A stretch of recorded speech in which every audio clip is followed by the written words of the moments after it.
Good morning and welcome to the studio. Have you got your coffee? Maybe it's afternoon for you, but it's never too late for coffee.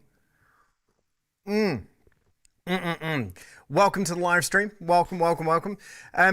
Today we're not only live streaming here on YouTube, but we're also live streaming on Facebook and Twitch, I believe. Nick Maris, we're live on Twitch too? We are doing Twitch. We're doing Twitch too. All right, all right. I don't even know. What is Twitch?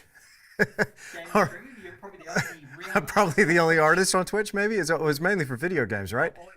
Well, if we're painting landscapes, you probably won't see us on a video gaming live stream. But hey, whatever. This is good. Welcome, welcome, welcome. If you've never heard of me before, never seen me paint live before, or any of my other videos, if you somehow stumbled across this on YouTube, welcome to the studio. My name's Andrew Tischler. You can call me Tish. That's what my friends call me anyway. And today I'm going to be painting for you a really lovely little tree scene. Well, let me put it this way. The reference is lovely. The reference is very nice. Here's my reference material here. And this here, there's something about this. So right now here in Wanaka in the South Island of New Zealand, those poplars are starting to turn a beautiful golden yellow color. You still have some of that green foliage still there on those trees, but I love the tonal aspect of this composition. And so I'm going to be using a little bit of this, a little bit of artistic license here as well, as I love doing. I love getting a little bit imaginative, but it does help to have something great to start with that we can build on, shall I say. So here with this, I'm going to make all the reference material, and there's several images in my file. I'm going to make that all available to my Tisch Academy members. By the way, what is Tisch Academy? I'll tell you all about that later on in the stream. I really want to just give you a taste here of what we do each and every week over on Tisch Academy. And so this live stream is going to be a little bit on the longer side of things. If you got that kind of time, then hey, it'd be a pleasure to have your company here in the studio. Now, just a couple of things. If you're signed into YouTube, you're watching this on YouTube now, that's the live chat that I'm seeing right now. And I can see all of your friendly faces right there coming at you. That's great. So shout out to all my Tisch Academy peeps, which I can see all here in the live chat already. But if you've never seen me before, if you've never, kind of joined us for a live stream, what I want you to do is just hit me up in the live chat with 3 capital N's for new, okay? And just hit me up in the live chat right now and just let me know. Where are you tuning in from? What's your name? All right. Thank you, Art Painter. They like my beard. Okay, cool. The wife's saying it's getting a little long. I got to trim it a little bit. I know, it's getting a little bit. Hey, shout out to Josie. Welcome. Shout out to Kristen and to Clive as well. This is going to be a fun one. So here's what we're going to do today. Here's the canvas right here. It's roughly 16 by 20. I've been working on some odd sizes these days. But here, this is linen that has been adhered to a board. And it's a hard panel, even though it's got a beautiful linen surface. Now that's not the color that I get the linen in. The linen is pure white, and it's a little bit harsh though for my liking to work over the top. Now the old masters used to do this. They'd cover with a colored ground called an imprimatura. You may have heard me talk about this before. This does a couple of things for me though. It warms up the overall tone, and it knocks down the value. The value is just how light or dark something is. So here I find that I'm competing with that stark white and that value right there. And so it's nice to work over something where I can see my lights clearly and my darks. So I just lower that value with the imprimatura. What color is this? This is your burnt umber deep. I apply it with a little bit of Gamsol, rub it back thoroughly. It's just left a mere stain. And now this is totally dry by the time I go to paint. And I think we should get started. And if you got a question, I want you to do what Matthew has done here. Matthew must be one of our members. And Matthew has said, do you prime the linen before or after attaching to the panel? It's a great question. Hit me up if you got any questions. I'm going to do my best to answer all the questions today in the live chat. Okay, it's great seeing you live here. This is awesome. So what I want you to do is hit me up with 3 capital Qs. Now the linen I get, I just try to cut a few steps out of the process where I can, just to save a little bit of time. This is pre-primed by the time I get it. So I buy a really good quality linen that is triple primed. Now, you can see here, I don't know from this shot if you can quite make it up, you can kind of get a sense of the grain of the linen, a couple of little knobbly bits. The linen has a natural character to it, but it's a really fine weave. So that's triple primed over that fine weave linen. But they first give it a coat of what's called sizing. So this is normally an animal hide glue that they use. Often it's a rabbit size. All right, what's the difference between burnt umber and burnt umber deep? I only have burnt umber. Patty, that's a great question. So when I was first starting out with the Blue Ridge handmade oil colors, shout out to Blue Ridge as well, and that's all I use here in the studio. The burnt umber I found was a little bit close with that particular line in Blue Ridge to the burnt sienna. It was a much warmer, much lighter brown. It's still a beautiful color to work with, don't get me wrong, but I needed something that was a colder, darker register for that color. So I was talking to him and said, look, I'm just looking for something. And Eric Silver, who's behind Blue Ridge Oil Paint, said, well, let me play with this a little bit and see if I can come up with something that you'd find suitable. And man, I tell you what, he nailed it. So here's my palette. This is what I'm going to be working with today. And there's that burnt umber deep right there.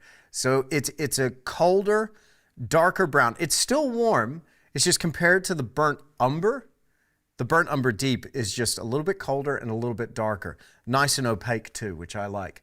Okay, so the key here, and we're going to be blocking in this scene today. Look, it's a little painting, so we should get all the way through in our 3 hours. We'll take a couple of breaks too. But because it's such a little painting, we're going to do the block-in, maybe apply a little bit of modeling, and just get a really good start. And then following this over on Tisch Academy, next week, I'm going to have a part 2 for this. So everybody that's watching from Tisch Academy, you'll stay tuned. We're going to bring you a part 2 of this very scene. So over on the palette, chromatic order is the name of the game here. Now, just by doing this made me just a little bit better at, well, let's say a lot better at color mixing, let me tell you. Just having some good organization to the palette. First and foremost, you want to have some really good real estate right here to work on, to mix on. Now, I'm using a glass palette here. It's been spray painted on the back with a neutral gray. I don't know exactly what gray it was, but I just wanted something that was not too warm, not too cold, and just somewhere around a mid-tone. So I've gone with the gray palette here. This allows me to clearly see tones and colors here. And by the time I apply it to my panel here, I can kind of see that I'm on the right track just based on what's here on the palette. So number one, having your color around the edge, that will definitely help. Gone are the days where we just lay down color willy-nilly, right? Okay, and then everything to the left of my white here, I've got my earth tones. So here I've got transparent yellow oxide, transparent red oxide, and of course our burnt umber deep. Two different whites today that do two very different things. Titanium white, which is nice and opaque. I use that a bunch, but I also have here a lead white. This is Cremnitz white. Now, I don't know about you, but if your country that you're watching from is anything like New Zealand, they've made this stuff illegal to buy from a retailer. However, you can have it shipped to you directly for your own personal use. You just can't go to the art store anymore and buy this stuff. So I get all my paint online from Blue Ridge directly, and they ship it right to my door. Okay, so then here I've got nickel yellow and nickel yellow deep. And you'll notice something here about the colors as we move this way towards the green. Notice how it's going through a chromatic order here. So I've got a few yellows here. I do like my yellows, I must say. These two, the nickel yellow and nickel yellow deep, they're what I would call convenience colors. They're just nice to have. I use them a bunch, so they're here in this scene. This is going to be really handy for creating some warmer passages, and for the light, I'm going to be using nickel a bunch. Then I got some cadmium lemon, a nice cold, opaque lemon. And then here I've got Hansi yellow, a transparent, warm yellow. And then Indian yellow. Oh, no, I beg your pardon. I've taken out the Indian yellow for this one. I've got cadmium orange. Yeah, that's right, cadmium orange. Actually, I've been using that a bunch in my autumn scenes recently. I've got some cadmium red light, some permanent crimson, quinacridone magenta. I'm going to tell you more about that today because that color right there is going to help us unlock our depth. And then we got our ultramarine blue, cobalt teal, and phthalo green. Please be careful with your phthalo green. With great green comes great responsibility. All right. Wonderful to see you too, Josie. Wonderful to see you too. And shout out to all of you watching here. live here on YouTube. And again, I've just got the YouTube live chat available here in front of me. So if you're watching live on Facebook and you want to take part in the chat, maybe jump over to YouTube. But welcome, welcome. Is nickel titanate close to the yellow? I've not used that color. It's just straight up nickel yellow and nickel yellow deep. So I'm not too sure, Cheryl. That's a good question. Hi, Andrew. Wondering about the video editor position, if it's still open. Molly, please get in touch with me via the contact form on my website. Potentially, Molly, potentially. All right? Hit me up, okay? It's difficult to reach us directly, but if you send us an email right now, Molly, you never know. Jim Fairburn is here on the case, and he might even pick that up and share that with the team a bit later on, okay? Would you use cotton duck for a landscape instead of finer linen? You can, Rhiannon. You just want to make sure that your panel is properly prepared and primed. Okay, let's get into it here. Now, here we've got our reference, as you can see on the screen, and you also have that main reference that I'm referring to here for this painting. So you'll see those two images at the bottom of your screen. The reason I've included that second one is I think when you're shooting reference, you know, I try not to just shoot one photograph and be like, right, that's exactly what I'm going to paint. Because oftentimes there's stuff in your reference material that's not quite up to scratch. Now, this particular area, if you know anything about Wanaka, fun fact, this is right next to the Wanaka tree. And the Wanaka tree is the most Instagrammed tree in the world. And I don't get it. It's the most scraggly little willow tree out there in the lake, but everybody photographs it, and there's tourists everywhere, right? But the poplar forest that lines that path as you're walking towards the Edgewater Hotel right there on Lake Wanaka is beautiful. So that was my focus, but still, crawling with tourists. Are we going to paint them? No. No, you could see a couple even in here. Maybe. Oh, no, I photoshopped them out. Oh, that was a good call. But in my reference, I can see those tourists here. So obviously, I'm not going to put them in.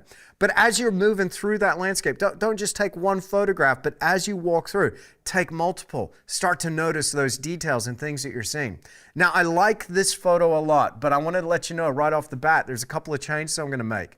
One of them is going to be, I'm going to take this tree that's a conifer over on the right-hand side that forms that darkness, and I'm just going to lighten up that area because it's too big, too heavy, too oppressive, and I'm going to put a poplar there. And I want to be able to see beyond that tree to the lake and have a little bit more depth in the scene. But essentially here, I love the tunnel aspect of this composition, but I want two tunnels. I want a tunnel out to the lake and a tunnel out to the left where we walk down that path. I think it'll work. So we'll see what we can do here compositionally, but let's just go. I don't have a sketch. I like to do a sketch first. I don't have a color study. We're just gonna go. We're just gonna go. And oftentimes when it's such a little painting, I'll just go ahead and send it and just do it. All right, I have water-soluble oil paint. Will your tutorials work for that? Absolutely. Absolutely they will. Look, a lot of the fundamentals still apply, okay? They still apply. So get into it, check it out, Tisch Academy, links down below, and there's loads of tutorials there, and you'll find that whether you're a pastel artist, a watercolor artist, an acrylic painter, and look, I encourage you to go for the oils. The oils are great, but stick with whatever you're comfortable with, and you're going to find that those fundamentals still apply. You're still going to be dealing with line and shape, your tonal values, your color, and your edges. Guaranteed that's the next level in your art. Okay, cool. Hey, Tisch Academy fan, the fam, says Marcus. G'day, Marcus. Good to see you, mate. And Marty McIntyre's in the house. Hi from Mississippi. How do you attach the prime linen to the board? That was rabbit sizing that was used there. Actually, my framer now makes my panels, which I'm grateful that I don't have to spend time in the garage doing those panels myself. I'm going to start off here with a Rosemary & Co. Shiraz Pointed Round. Now, before you ask, all the brushes that I'm using here, they're made by Rosemary & Co. And beautiful brushes as well. Gorgeous brushes. So Shiraz #2 Pointed Round. Now look, you can do this with a filbert, with a bristle, with a Tisch dagger, with any kind of brush. All I'm looking for is just a little bit of control. It's something that's going to give me a nice line. Okay, but I don't necessarily want it tight. And here, I try to avoid drawing in pencil. If you're still drawing in pencil, that's all good. When you feel ready, I encourage you, pick up the brush, draw freehand with the brush. There's something about that, forcing yourself to go into that pressure cooker zone.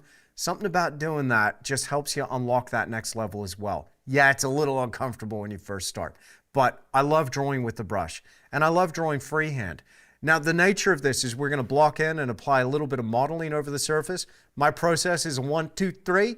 I do a block in, I then model, I then detail. Detail can be several layers where I really push and pull that thickness of the paint and my values and my colors just to make sure I have that depth. But here, we're going to start off with drawing. We got our Shiraz number 2, and it's loaded up with burnt umber and quinacridone magenta, a curious combination. But here, the thing I love about this combination is that it actually works beautifully with whatever I lay down over the top. Now, Tisch cannot draw a straight line to save himself. Maybe it's all the coffee I've had this morning, but that's okay. A little wibbly wobbly dashed line is all right. Now, look, I'm going roughly central. I know, I'm breaking all my own rules. However, and this is one of my rules, don't put your horizon in the middle. I've dropped just slightly below. Okay, you're not happy about that. Okay. Let's just, oh no, it's there. Now, this is the thing. When we're drawing with our brush, don't have so much paint out on the brush that you have these big globs of paint. You want to be able to just leave that stain of that mark. Now, we'll be able to cover this up, no problem. But let's just drop our horizon line right there. Oh, come on, just draw the line. I'm nervous because you're watching me. Everybody look away just for a second. Don't look at me. All right, there we go. That's it's a wavy day out on the lake, isn't it? So why am I starting with the horizon line? Everything in this landscape and the depth comes down to the point of view. And what establishes our point of view in terms of our elevation and our relationship to the rest of the elements in the scene? It's our horizon line. So often I'll start there, even if you can barely see just a little bit of it. This way I know that when I put the path in, the path is going to go somewhere down here below the horizon. Why? Well, beyond the trees, it's extended upwards towards that horizon line. So that's my distant lake edge right there. Now, I know that somewhere in here, I'm going to get those mountains. So I'll lightly just brush across where those mountains are going to go. But the mountains are going to be obscured by all of these trees. Loving the Rosemary & Co. brushes, says Gaz. Hey, shout out to you, Gaz. How you doing, man? Yes, you do need to get out of painter's block, my bro. Hit me up. Hit me up. Send me a message on Instagram, Gaz. You know where to find me. Let's work it out, man. Just received my Joe Paquette landscape set of brushes from Rosemary Co. Oh, awesome, Shauna. Awesome. Joe Paquette. He's an amazing, amazing artist, amazing plein air painter. Now, what I want to do is get in here. I've got my path. I know that that path is going to come forward here. And one thing I'm really excited about with this painting is a couple of different things. So I like to lead the viewer in to a story. So there's something about pathways, trails, streams, rivers, or even the edge of a lake that can really lead your eye right in. I love it. I love it. So you're inviting your viewer already into a story. Now I'm going to have some of these grasses down here. They're really not quite as important just yet for my initial sketch. All will be worked out here. And I'm just going to do a sweeping line out here on the left and arch over into the scene. And then I think we're going to get one of those big, we've got a sycamore on this side. So we'll get a big trunk in there. But one of the main things that I love about this scene is that stand of poplars that's right here, kind of in the center. So I'm going to move it just slightly outside of center. I'm going to do a little line like that to break that distant lake edge. And then out here, just get a bit of an indication of where our beach is going to go. Now, initially, your lines are going to be sketchy. So the idea, so we don't get confused with so much going on, just keep that paint really light, keep it really thin, okay? What do we enter for the discounted Blue Ridge? Patty, I'm going to save that for the Academy. All right, that's for our Academy members. Patty, hit me up via the DMs. I'll give you the code, okay? All right. It's in paint FOMO, Patty. Thank you, Nikki. Appreciate it. All right. Uh,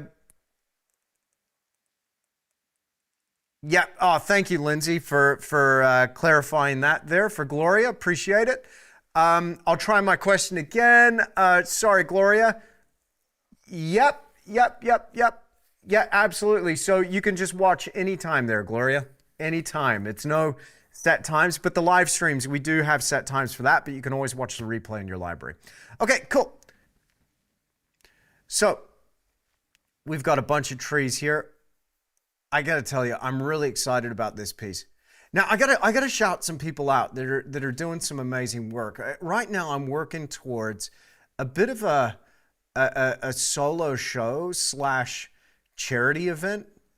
It's later in the year, but I'm doing some studies and some little paintings kind of between things here in the studio.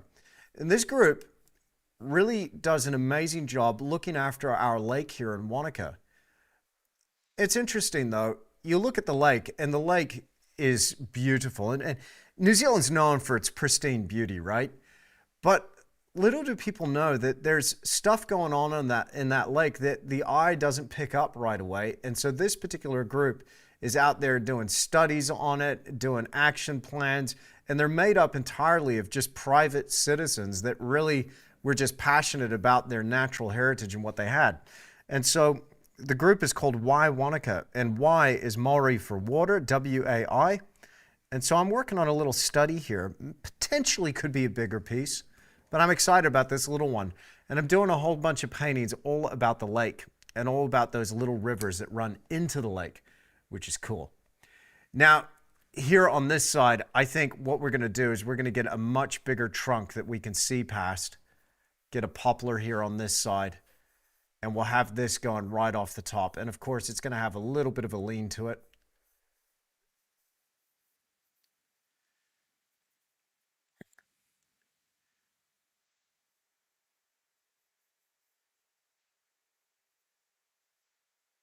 There we go.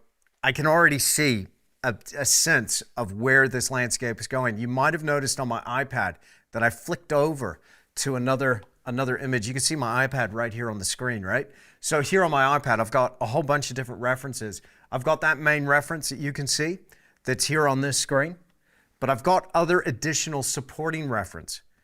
One thing I love about that reference that you're seeing right now on your screen is that light coming through. That's going to make this painting. That's really going to make this painting. So as I cycle through, what I was looking for is, do I have anything that would help me and support that tree that I'm putting over on the right-hand side now? All right. Okay, so even with the dark sketch, will that paint still be wet if you try to go over it with something lighter? Rami, that is a fantastic question. Yes, it's still going to be a little bit wet, absolutely. And so you might be thinking, well, that's really that's going to be a problem because your paint, that color is so dark. So what happens when you get up here in the sky? What happens when you start to add some of that distant mountain color? Is that going to be a problem? Potentially, if I went too thick with this color. However, you're about to see that as I block in this color, the colors that are going over the top are going to have a little bit of umber in there. They're going to have a little bit of quinacridone magenta in there, and it's going to mix in beautifully and harmonize with the other colors. But the trick is you want to keep your color light, really light. I'll mix up a little bit more here. So again, it's just burnt umber and quinacridone magenta. All right. You too, Fluke, LH. Yeah, I know. Yeah, if you were tuned in yesterday, and apologies again if you were tuned in yesterday, there was an update that we didn't know about, which was like some sort of auto stop feature. And it went up for 1 second and then went down, and we could not revive the stream. It was DOA. And I was just like, oh man, what are we going to do now? It was not ideal. But we're back. I'm going to get those sycamores extended out. I really want to emphasize this tunnel nature here. So as long as I can see my main structure in this piece, that's the name of the game.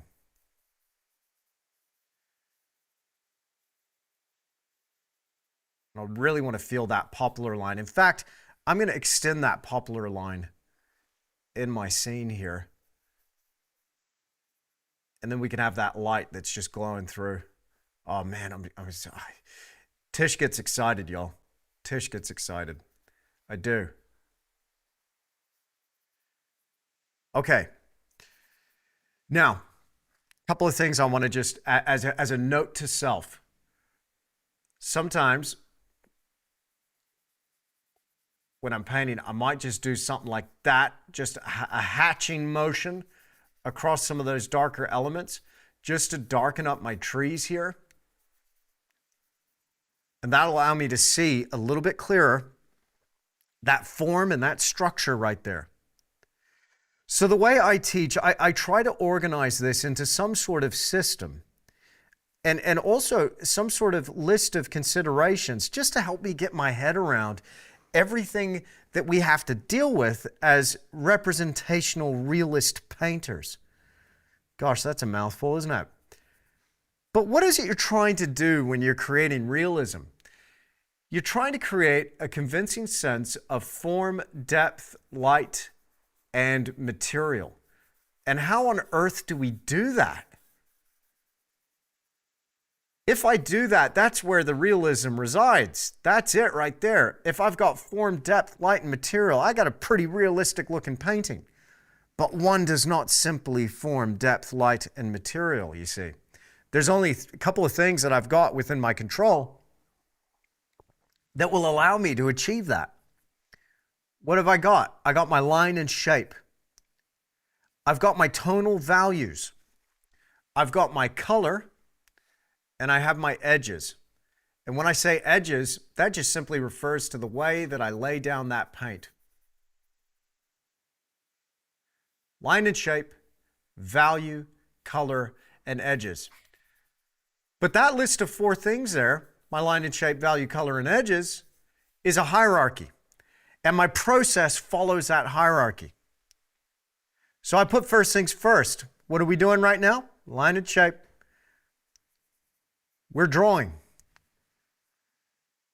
And that drawing, if I'm on the right track, will help me lead to a better finish. If my drawing's off, as in my linear perspective, as in my big shapes and volumes, any repetition in the masses, any visual distractions in terms of shapes, anything mechanical or artificial looking, it'll start to show up in my drawing. So if my drawing's slightly off, no amount of detail, no pretty arrangement of colors, nothing's really going to help me to achieve that realism if the drawing's slightly off. Now, don't get me wrong. It's not that I'm being precise with my drawing, but what we're doing here is we're laying out relationships of our big shapes here.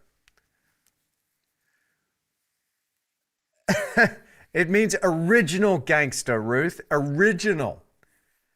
So it means if you're one of my OGs, it means you've been here from the beginning, or at least you've been around for a while. You get OG status after a year, and it's just a playful, loving way of saying, hey, appreciate you. So it's kind of slang, but it's a good thing. And shout out to my Tisch Academy OGs and my Tisch Academy legends. Welcome. Good to see you. All right. Yeah, I like outrageous too there, Rami. Absolutely. How often do you use a maul stick? I got my maul stick right here. I use it all the time when I get into the detail phase. You saw how good I was at drawing a straight line. So the maul stick actually helps steady my hand, but it's better for those finer, just finger movements if you can isolate your wrist against that stick. But here in the initial stages, I don't use it. So I can make up for that wobbly line here with laying in that color. Okay. I can see it so far. I can see it. I don't know about you, but I got a drawing here. I know I'm going to be laying in some of those darker notes right there, and I know that that's going to be a little bit darker. So here's the thing. If you've used just a little bit of paint and you go to do this right now, I've got some paper towel here. I have these handy, by the way. These are just, this is your best friend.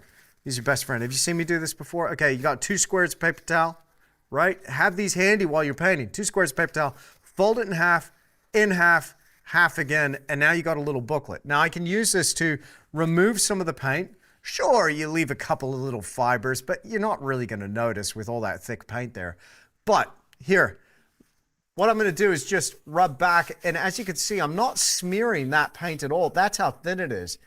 It immediately just locks into that surface. So in case I do have any thick gobs of paint, just let's say I wasn't quite as careful as I should have been, then that will quickly remove that. And now we're ready to start painting. Shall we get into it? Excellent.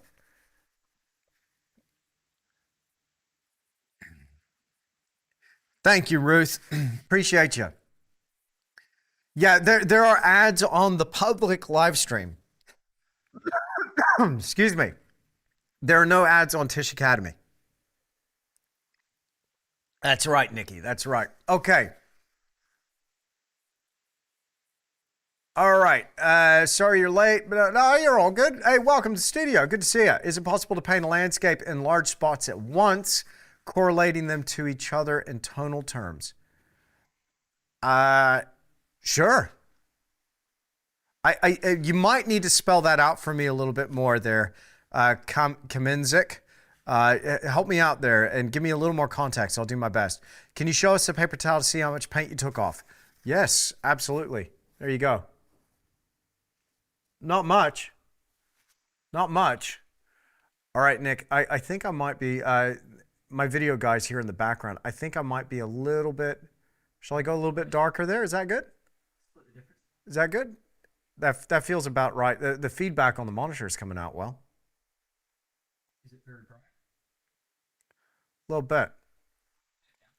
Yeah, that looks okay. It's just as soon as I held up that paper towel, it burned out. It's fine.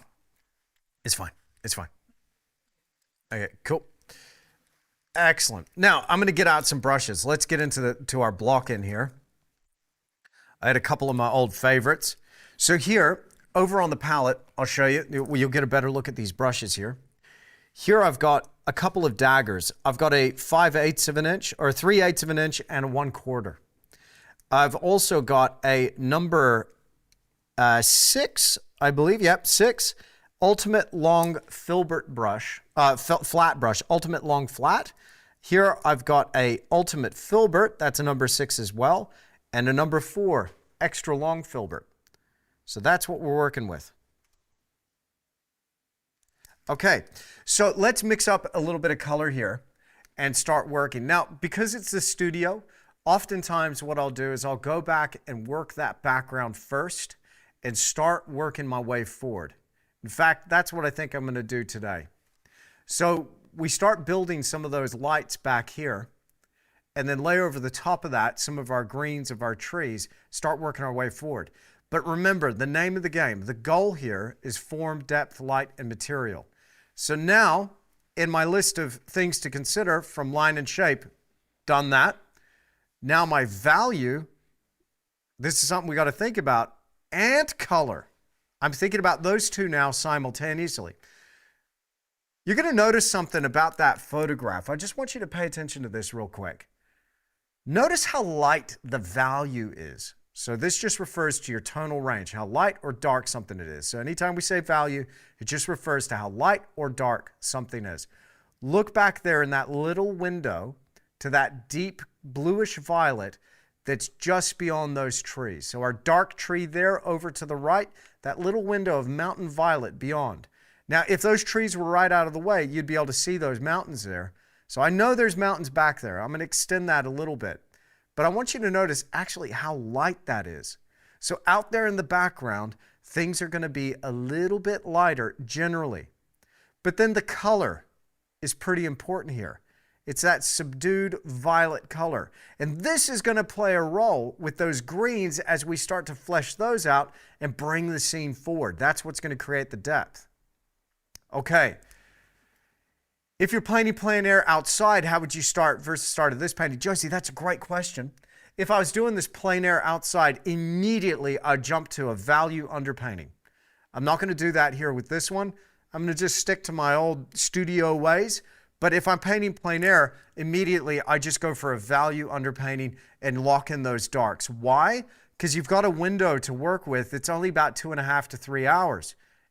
Otherwise, if you're going longer than that, it's just too long and your light completely shifts. You can work on stuff longer. I mean, I've done 5 to 6 hour plein air paintings, but those paintings that you do within a couple of hours, you can get pretty consistent lighting generally within that time space. You want to lock in those values first with a value underpainting. That's not what we're going to do here, but you can see plenty of that on my YouTube channel, how I approach plein air. It's a little bit of a different animal. All right, I'm going to go over here with my Crimnitz white, which is a beautiful transparent white, and I'm going to mix some titanium into that, about 50-50. And I'm going to grab here, this cheeky little lump here is a little bit of liquid impasto. I'm going to go a bit thicker with my paint today. Now I'm using liquid original and liquid impasto, both alkyd resins. And they really do warm up. I'm looking at the color thinking I need to warm it up. They really do help the drying time of my paint. So here I've got ultramarine blue, a little bit of cobalt in there, and a touch of quinacridone magenta. And guess what? I can even start to incorporate some of that color that I had from my drawing, so long as it's not too much paint out there on the palette. So just a little bit of that. So what have we got in here? We've got burnt umber and quinacridone from the original drawing incorporated into this white and blue mix. Just a hint more quinacridone added to that. So it's a light, dusty, grayed out violet. We could probably go just a little bit bluer though. So I'm going to add just a touch more ultramarine. There we go. Now you got it. All right. Down here, low down next to the tree, this is where I'm going to start to add this color note right down here. And I'm just going to start to add that into the scene. Now, of course, you could start with the sky. The sky's good. I'm going to go straight for that mountain. And then I'm going to work the sky and the water, which seems to be very similar in terms of value and color. The sky and the water. We'll straighten up that horizon while we're at it, that distant lake edge. I've got a cheeky bristle here that does not want to hang around.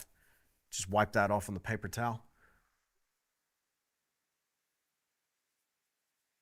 Now here's the thing when we first start painting on our landscapes. One thing that can happen to us is you'll put down a mark or a passage of color and it will probably look wrong because we don't have relativity or anything else as part of this equation but the imprimatura, the initial colored ground. My recommendation is go for a color in the background and mix something that's maybe a couple of shades or a couple of registers lighter than where you think it needs to be. Oftentimes, I don't know about you, this certainly happens with me, I'll put down something that's a little bit too dark. And if I put it down too dark, it has an effect on that depth. It brings those distant areas a little too far forward. Now, the name of the game with the block in is just put the color down. Just get it down, get it on there.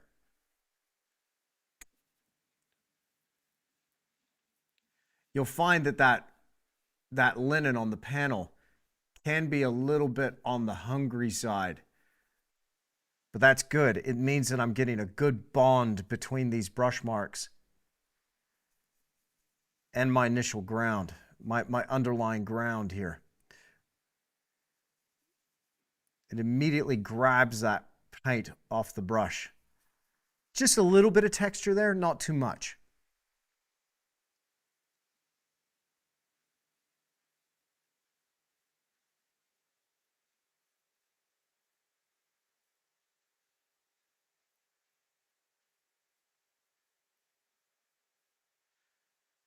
Now, again, if you're getting ads popping up, it's a YouTube thing, okay?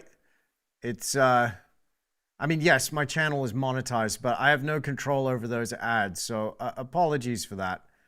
I don't have control over what they're going to show you. But over on Tisch Academy, when we do a live stream, there aren't any ads, okay? So fear not. All right, let's go ahead and now mix in a little bit of color for our sky that's going to be sneaking in here and our lake. And I've opened up this scene a lot more. So this is going to maybe be a little more of a feature. We'll see how it works. There you go. Christina's onto it. If you like to take a break, how do you keep your paint from drying out? That's a great question. Again, if you got a question, you want me to see it, I want you to do what David's done here, 3 capital Qs, okay? And so just that'll help me see it. So Darren's got that. Cool. So how do I keep my paint from drying out? Check out my video up on my YouTube channel about my paint saver. That can work. But often I'll just leave my paint out and it's good for a couple of days. And I'm generally painting so much that I use it up anyway. So I just kind of get out what I need. Any tips for preserving the light when using multiple references as you usually do? Great question. I think sometimes having a good design can really help so that you prioritize that light in your design. So if light is going to be a consideration for you in your painting, this is going to come down to 2 things, value and color. So let's talk about it today, because one thing's for sure, I do want to create a bit of a sense of light here. Now, this is more or less an overcast situation out here on the lake. But there was a brief moment where the clouds parted and a bit of sun came through, and you just got this beautiful glow at the top of that path.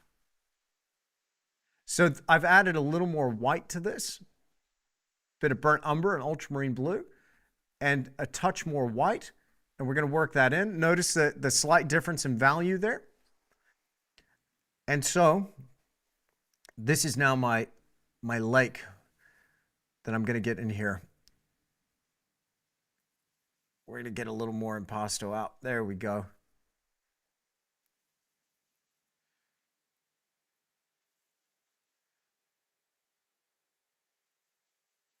Now, I love to work with these alkyd resins like the liquid, because what this allows me to do is rapidly layer one passage on top of another. I can expect that this will dry after about 12 to 24 hours, which means the very next day I can come in and just start adding some details over the top or some more modeling or whatever's needed for this painting.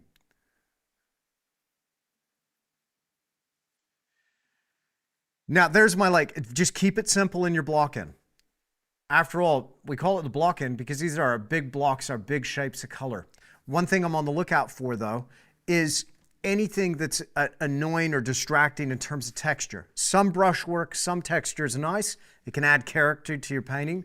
But anything that's just too much, if I want to shift anything in this process, and let's face it, oftentimes I do. If I want to move some trees around, if I want to pick up an element or add more leaves over the top of something, but I got this big chunky paint to try and deal with, then it can be a little bit of a problem. Oftentimes things will move, but essentially if I keep it thin enough in my block-in, it's not going to be a problem. That said, some texture is nice. Now I'm going to add just a touch of cobalt teal to the mix, just a touch, and we're going to start to get that sky in there. It's a little bit gray. I want it to be this lighter gray color because we're going to have just a little bit of cloud cover back here.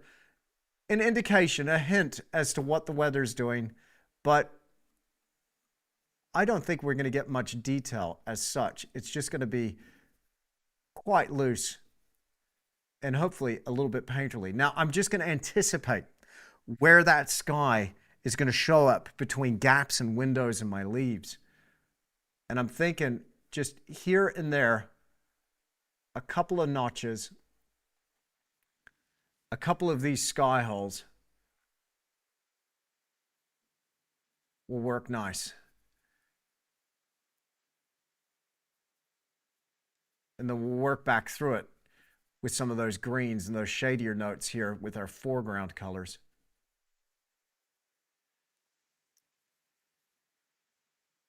Now I've got out here on the path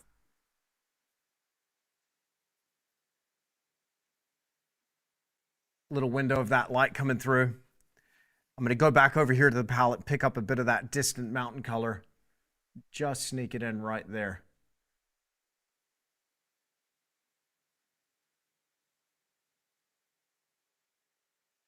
So far, that's it. We've just, as you can see, we've just painted what's going on in the background, generally just holding those shapes, and ignored our trees. Now, one thing I might like to do is just straighten up that line there and make sure that we've got a nice, relatively flat line, but that horizon must match up either side of that tree.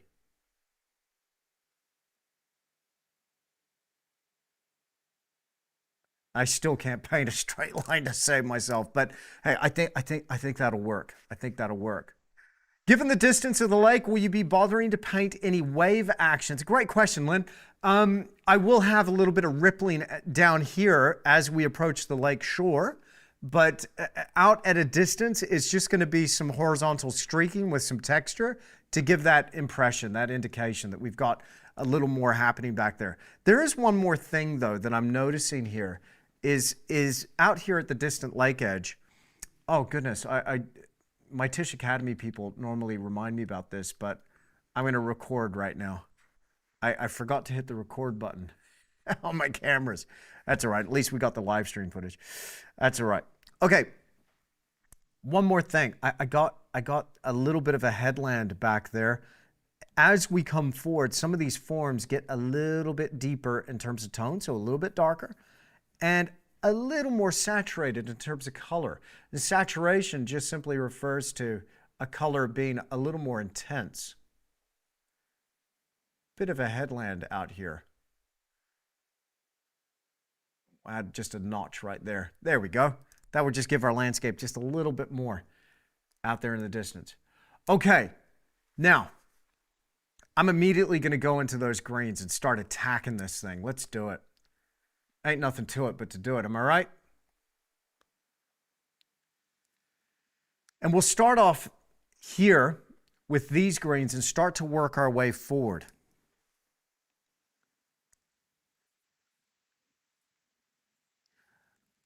All right. So, how do we make green again? Serious question. What are we going to do with our green?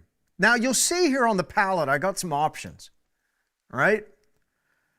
I could jump straight to that phthalo green. I'll immediately kill my painting. That color, that's murderous. It's handy.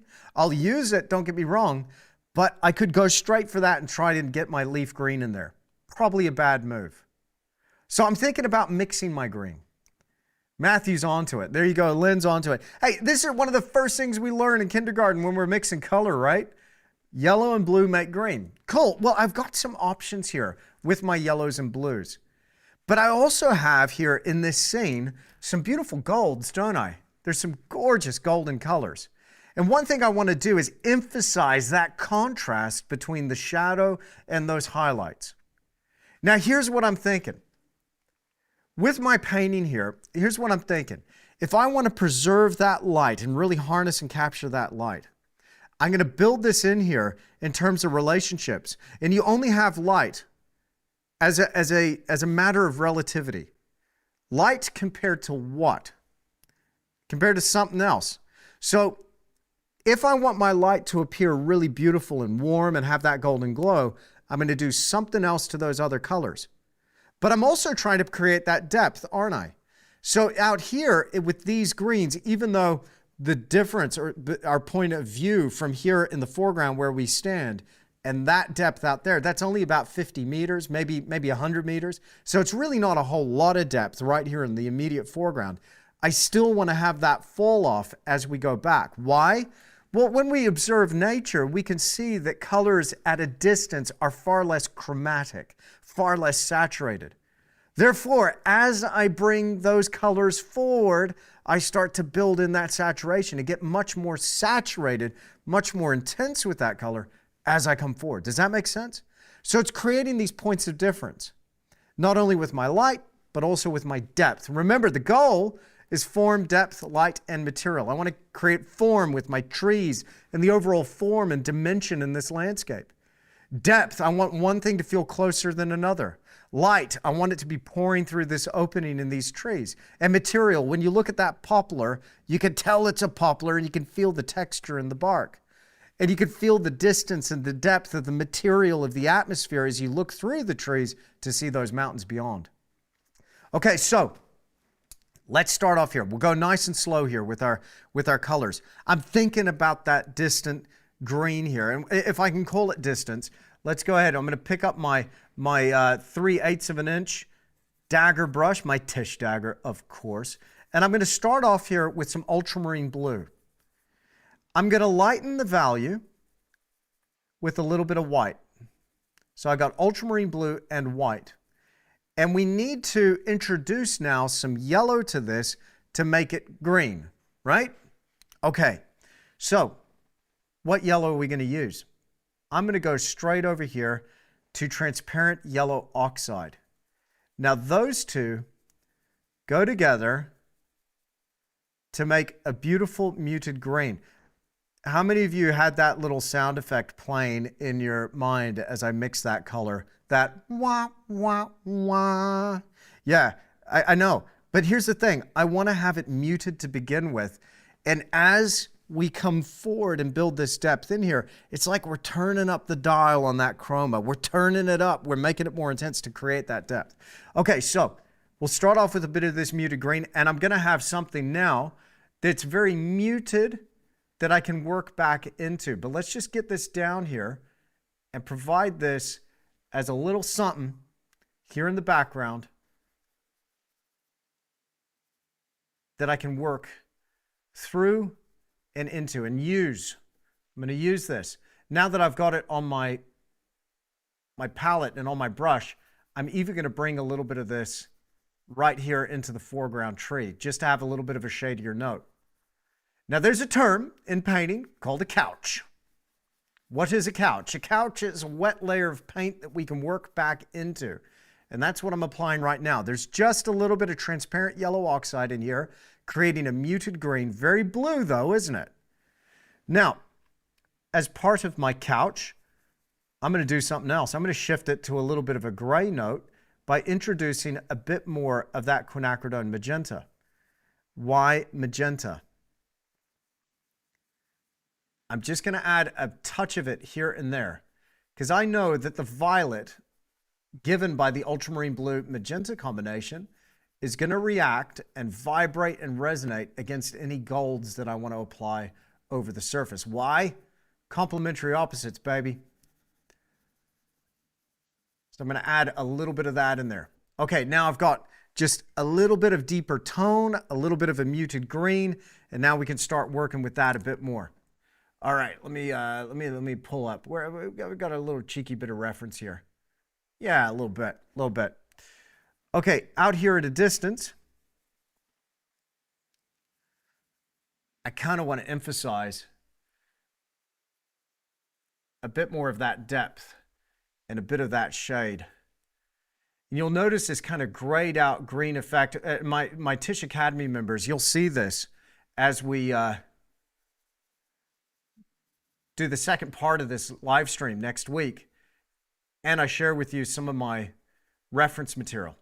But that's where we're going to start with that green grayed out color note. Isn't that drab? Isn't that disgusting? Yes, absolutely.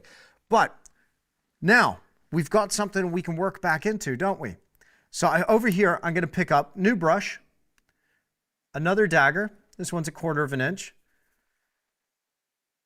And let's start to mix in some gold.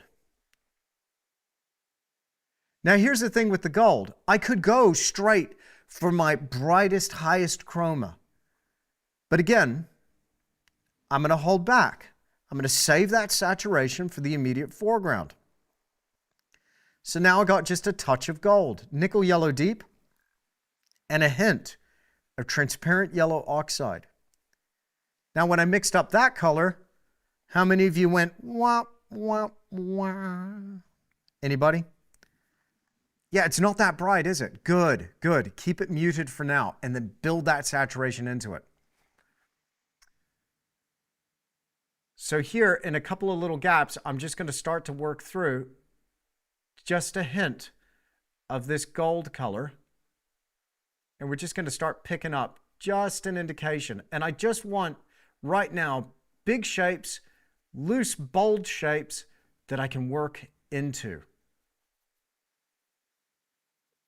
Now there's something really cool about this tree. This tree right here just lit up. It exploded. I mean, look at that reference material that's right here. I'm pointing at it with my fuzzy brush. All right.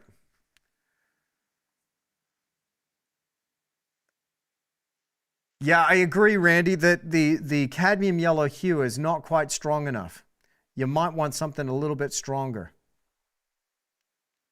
So the real cadmium really does work. The transparent yellow oxide is a lovely, rich golden color. It's got a high tinting strength, so I'll just start to work in a little bit of that. And the thing, by the way, you'll notice that as I'm applying some of these strokes with the brush, it's actually a really, it's almost a random and a haphazard way that I'm applying some of these strokes.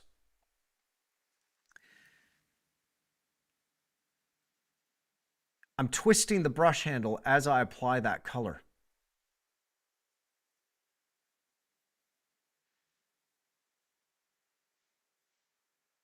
There's just some beautiful golds in here, and we'll work right up against and just coming to meet some of that tree there, either side of our trunk. All right, now let's take a look. A little bit of a random assortment of color, isn't it? A little bit different, isn't it? That's all right. Let's keep working into it. Now I want a little bit more of a shadier green that's going to start entering the space towards the top of our painting here. And don't forget, I've still got that sycamore that with these darker leaves that are hanging over above it. So let's go for this shadier green note. And as I come forward, guess what? I'm going to be building in a bit more saturation. This time we're going for that nickel yellow deep. We're going to apply a little bit of cobalt blue, and a little bit of ultramarine blue to this. And now I'm going to go for a bit of Hansa. As soon as that Hansa hits it, immediately I have a touch more saturation.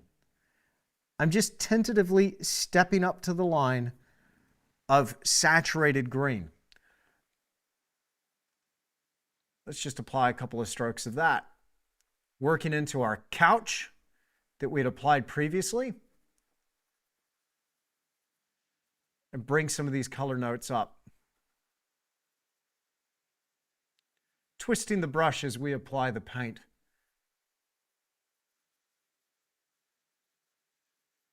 Keeping the paint relatively thin, though there is still some texture there. I like the texture.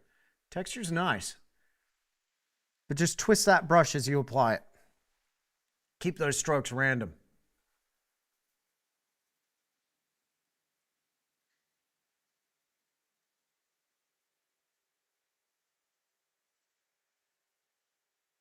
Down here we got a couple of little hangy down leaves. I'm going to work right over the edge of some of that distant mountain violet right there. Now, in terms of value, it's just a little bit of a step down from that distant mountain color. However,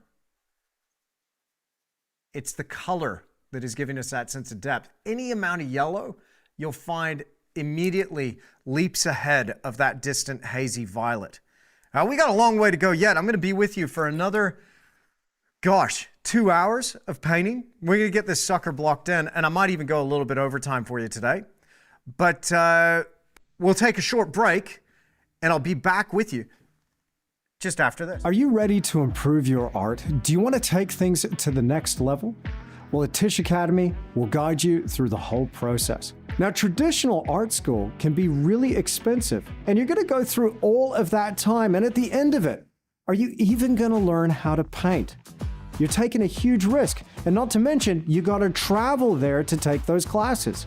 But here at Tisch Academy, you can learn at your own pace, on your own time, and learn those things that actually interest you. With your Tisch Academy membership, you're going to unlock over 350 hours of exclusive video content. You'll have access to the critique videos, but most importantly, those weekly live streams if you're a member of our Academy VIP tier. Now, maybe you've hit a creative block and maybe you've experienced that low energy when you approach the canvas because you're just not sure what to do. I get it. I've been there too. But I guarantee that Tisch Academy will see your art soaring to new heights. Now, that's a bold claim, I know. Don't just take my word for it.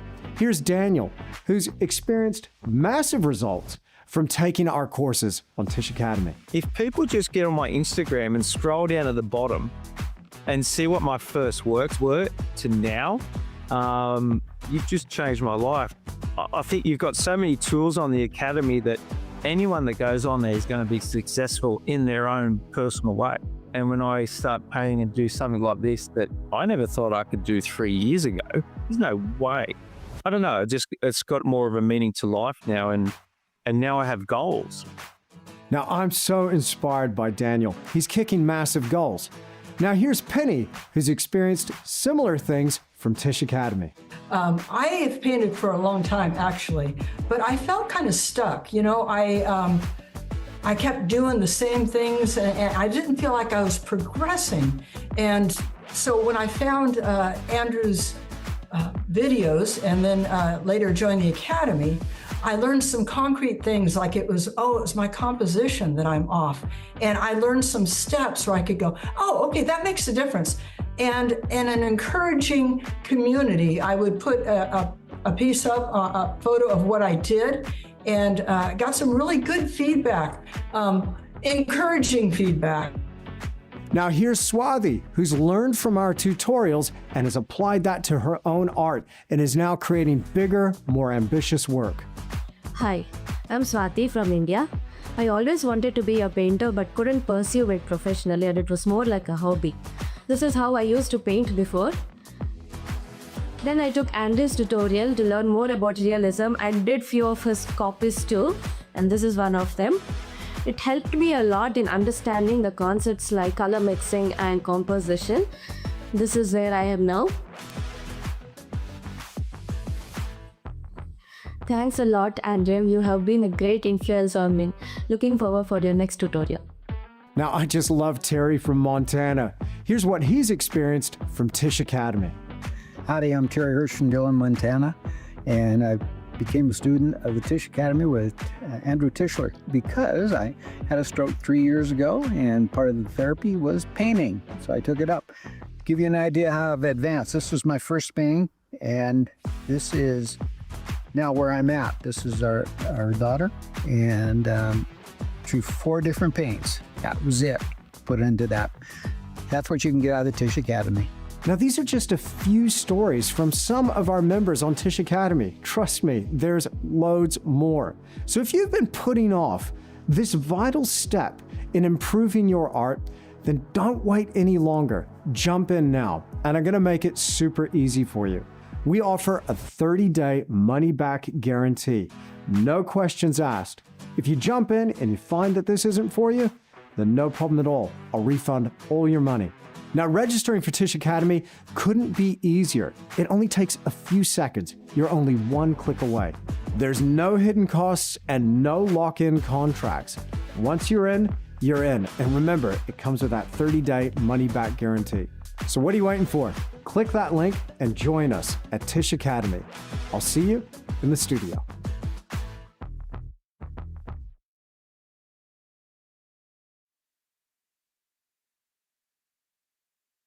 There we go. How about now, Nick?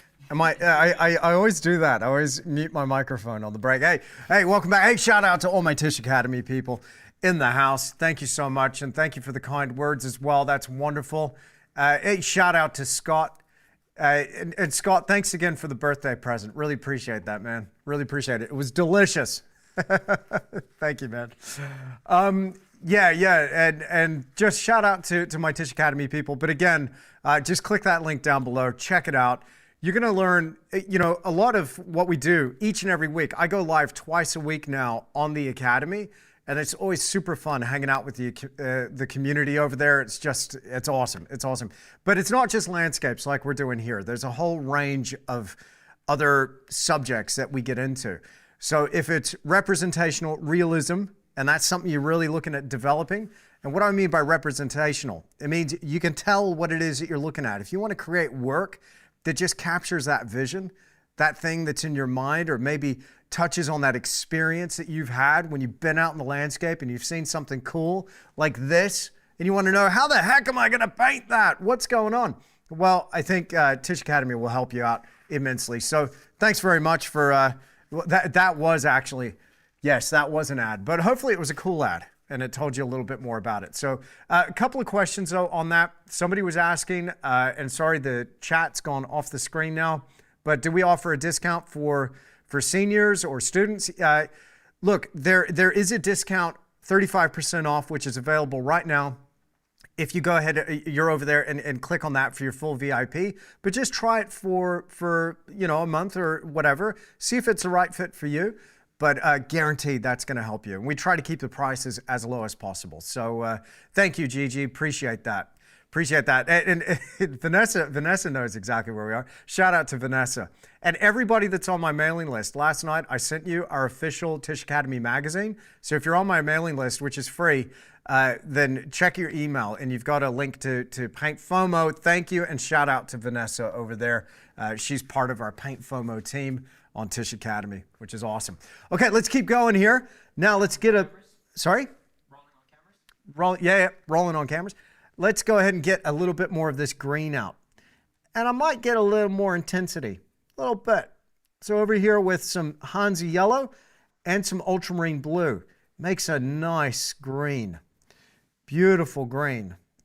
But notice it's not as intense as we could go, but let's just work a little bit of that in there into our couch and start to bring some of that green up into our scene.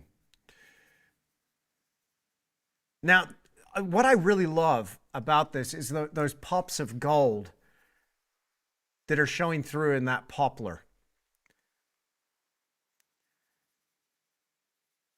And these leaves that are hanging down right now, would you know, they're not actually part of the poplar. They're part of the sycamore, which is hanging down in front of the poplar.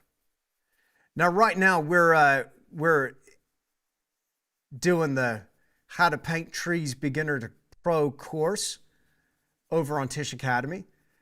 And the cool thing about this particular scene is the variety of trees in here. From the poplar to the sycamore, slightly different quality in those leaves.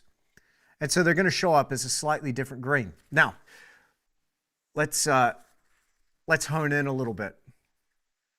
Maybe I could adjust that one, Nick. I'll adjust that one up. By the way, if you hear me talking to Nick is our video guy extraordinaire here, working away. There's nothing that Nick can't do. And oh, that's the wide cam. I'm adjusting the wide camera. Now I got to fix that. Oh goodness. Oh goodness. I can't believe I've done this. I should have gotten you to do this, Nick. No. What's he thinking? There we go. Okay. I wanted this one. I want to move up. I want to move up in the world. There we go. There we go. Yes, absolutely. This is still blocking in, Joni. Do I ever use acrylics? Rarely. Rarely. I'm an oils guy. Look, acrylics are perfectly valid, They're beautiful colors to use there. It's just a slightly different application and process. But I would highly encourage anybody that's currently working with acrylics, make the switch, man. So there's a few reasons why people avoid oils if they're still on that acrylic train. They're avoiding the oils because maybe they think they're too complicated. That could be one thing. Or there's just too many processes. There's too much to worry about. There's too much to think about. Hey, I get it. Maybe it's that there's too many chemicals or solvents involved. I get that too. That's an interesting point you have there. Maybe it's that it takes too long to dry. So these could be some things that you're thinking about if you're an acrylic painter and you've resisted painting with oils up until now.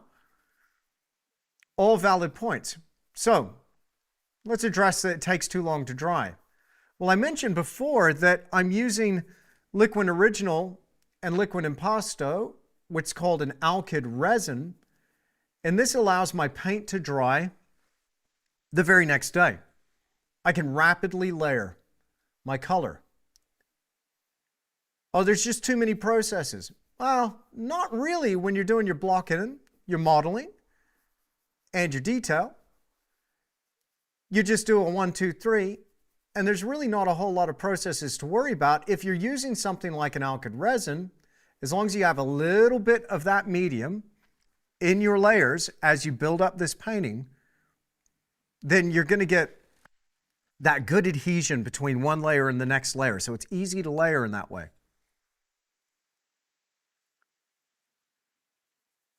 And then on the solvents, you can go solvent-free. You don't have to use Liquid Original. If you're going to clean your brushes, you use something like Gamsol. You could do it outside.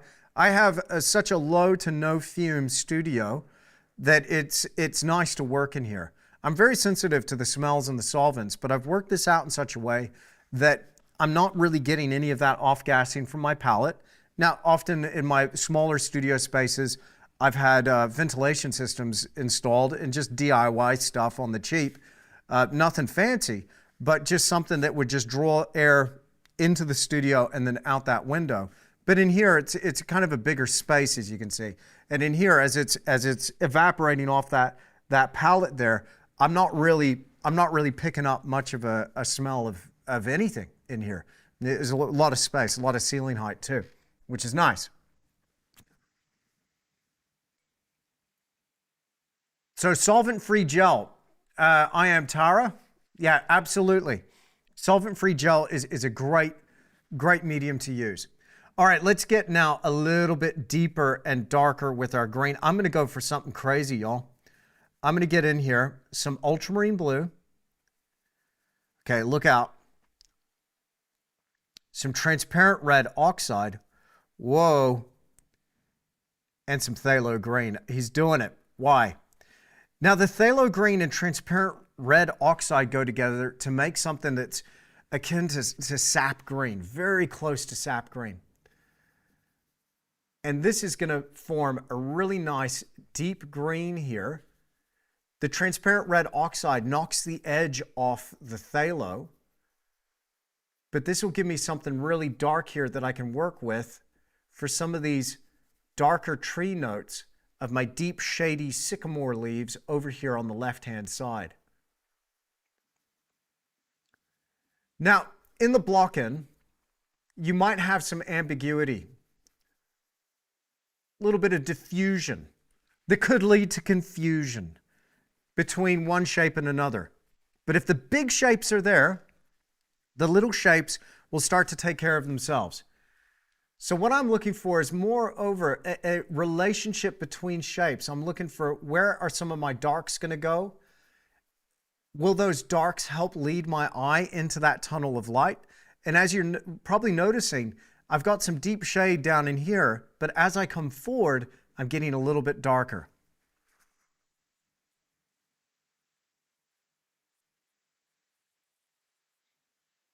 Let's break it down in a little bit more detail on next week's live stream there, Joni. I hear you. That combination again, ultramarine blue, transparent red oxide, and phthalo green. Beautiful stuff. Beautiful.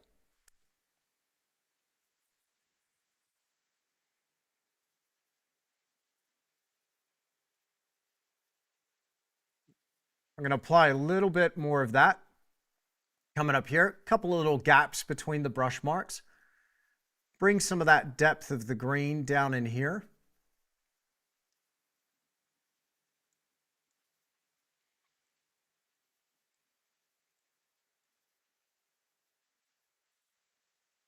We need a little more material.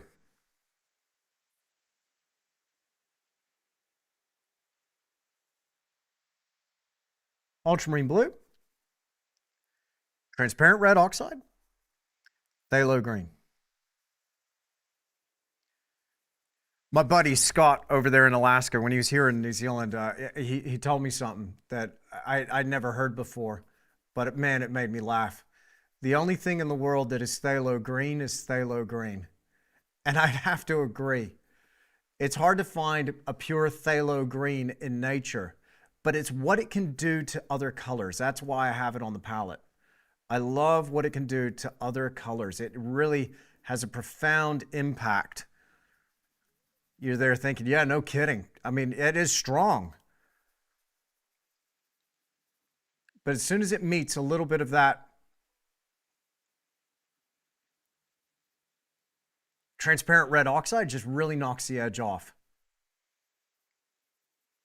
Okay, now we got something that's a little bit deeper, a little bit shadier, over off to our left-hand side.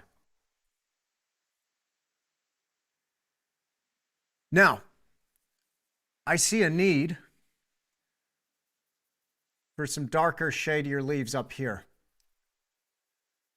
And these leaves are going to pass down behind our poplar tree.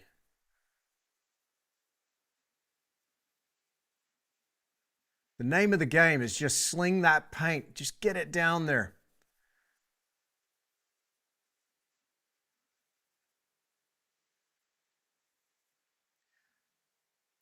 The block-in, I must say, the block-in is one of my favorite parts of the process because it's so immediate. It did take me a few years, though, I must admit, and hopefully we're going to fast-track your process here so you don't have to take 24 years like I did. But because I've got a few paintings under my belt now, 24 years on, I feel a little more comfortable just putting a mark down and leaving it there, thinking about it. I feel a little bit freer and a little bit looser in applying that paint, and maybe even taking what constitutes a creative risk here and thinking about that, just slapping that paint down, because I know that we can always go over that and layer into it. And the more color and the more information we have down there, the better, the more we can build this thing up.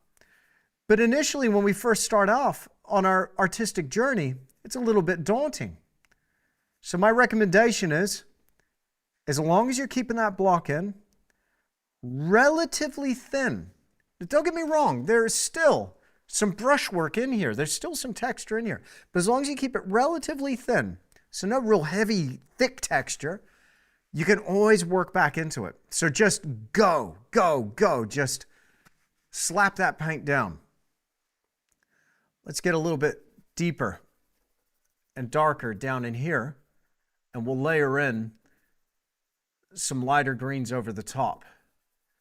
But while I've got this deep, dark green on my brush, I'm going to start looking for a couple of darker notes that I could add to my foreground.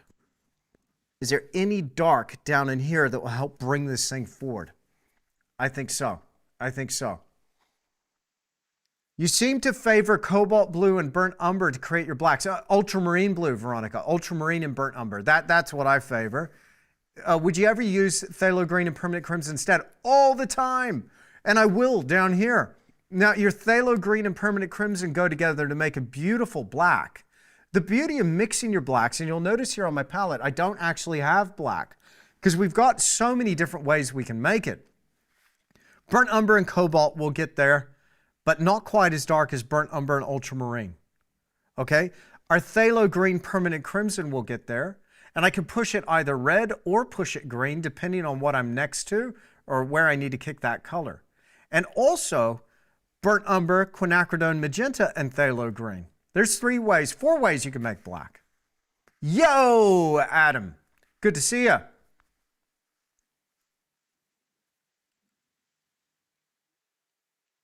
All right, let's keep going. Let me go to a slightly wider screen there, give you a good view here of the painting. And let's think about a couple of darker notes that we could add down here in our foreground. Once again, here's another very close to black. I mean, that makes the sap green, but my goodness, it's very dark on the palette. That transparent red oxide and phthalo green. We're going to add to that our ultramarine blue. And down in here, we're going to have a few darker notes where I'm going to work back into that. I like these speargrass clumps down here in the lower left-hand corner. Might get a variety of weeds and all kinds of things in there. That'll be neat.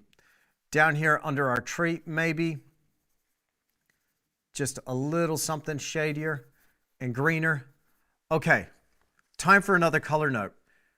I'm setting up right now for that light that I hope is going to appear. I hope. You can never be too confident though, right? I'm going to wipe off this brush. This is one of the reasons I've got that paper towel. It's not just to wipe down the painting from my initial drawing, but notice here how that paint is accumulated down in those paper towels, right? In that paper towel booklet. And when it's closed up on itself, I could hand that to anybody in my team here in studio and they're not going to get painted. Except for Joe. Joe might figure out a way to get painted.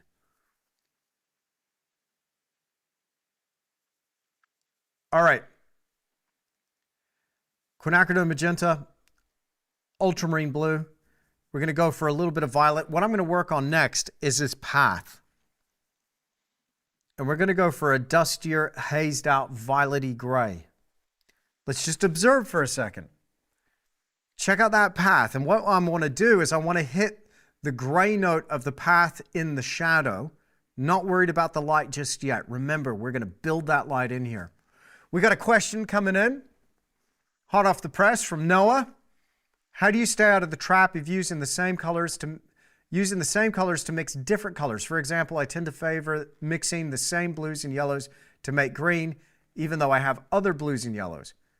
So, Noah, I think you've got a couple of go-tos. I got my go-tos here on the palette, right? But it depends on where you want to go. And again, with your painting, as you look back and analyze your painting and you're thinking to yourself, okay, have I achieved form, depth, light, and material? If that is still not showing up, color could be an issue. Now, Noah, I would recommend you go back in the live stream library to a few weeks ago. We talked about mixing greens, and there could be a couple of things there that would help unlock a bit of that for you. And I would mix up some of those greens you saw me mix up on the palette there, and creating that chain from most saturated to least saturated, and creating that range of chroma there. And just start playing with this arrangement, brother. I do remember you using gloves back in the day. I use it to clean up. I still use gloves. I generally don't wear them while I'm painting. Sometimes I forget to take them off.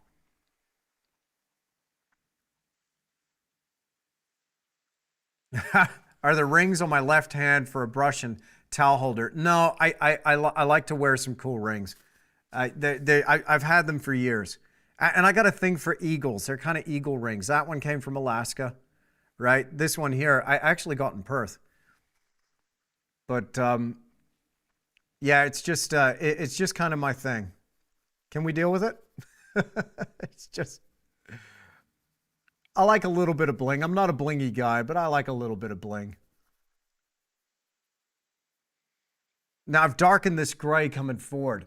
There's a little bit of deeper value here, right where we've got this shadiest tree. We got a couple of little light spots that are showing up, but then it gets lighter again as we come forward. So let's just get our path established here. Let's get even more white into this combination as we come forward. And a little more ultramarine blue and a little bit more quinacridone magenta. Love that color. And you'll notice here, have you noticed that the magenta, the umber, these are colors, the ultramarine, these are colors that we've been now using throughout. If color coordination is something that you've struggled with, that coordination comes through common elements throughout your mixes in the painting. So if you've got things in your painting that relate because they're made up of the same stuff, the same constituents, the same pigments, then you're going to get that coordination.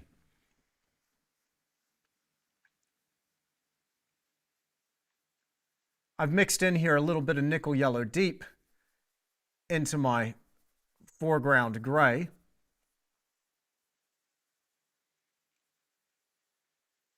Starting to get a little bit deeper as we come forward. Deeper. I mean lighter. Sorry, it's a live stream and I'm talking off the dome, so forgive me if I slip up. And I'm chewing gum. And they say that men can't multitask. What do you call this? Chewing gum while I'm painting, hey? And talking to you. What could be better?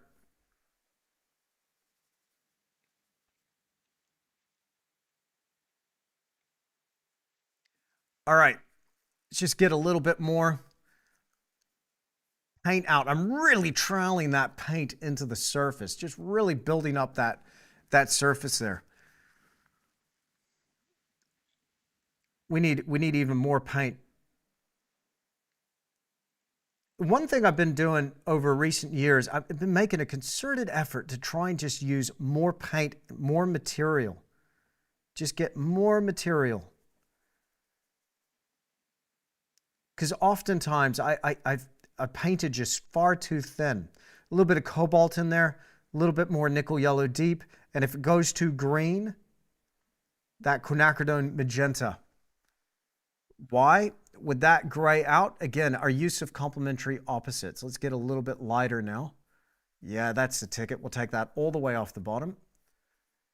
And you can see there in that reference material, we got a light gray. Am I worried about the leaves falling on the path? No. Let's get that underlying structure first, and then we'll lay those beautiful leaves in a textured manner over the top of that path. Might do that in the second sitting. I'll add a couple today, though, just so we can get a sense of where we're going.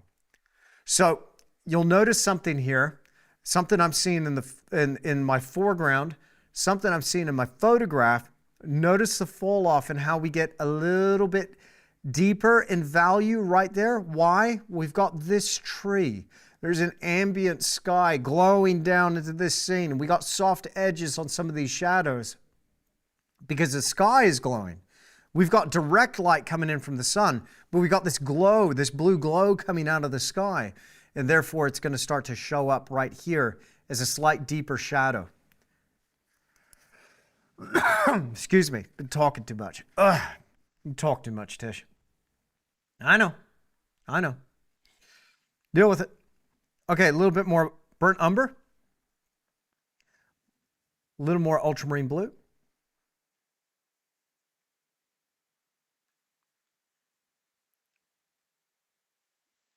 All right. I'm wondering how much you learned from your dad. What art school did you attend? So I went to an art school over in Perth. I did a tertiary institution, a university. I got my degree in fine art. No, I do not recommend it. No, don't. If you're thinking about going to university to study art, stop. If you want to go into academic art, then feel free. Hey, man, you do you. But I'm I'm just working a little bit more ultramarine blue into that shadow, just getting a little more of an even gradient as we enter that deeper shadow there. That's my thinking anyway. And over on the other side of this path, let's just lighten up that lighten up, dude. So I don't want to mention the name of the university I went to because I don't want to give them any credit. I'm still bitter about it. But hey, it was a time, it was a place, it was fine.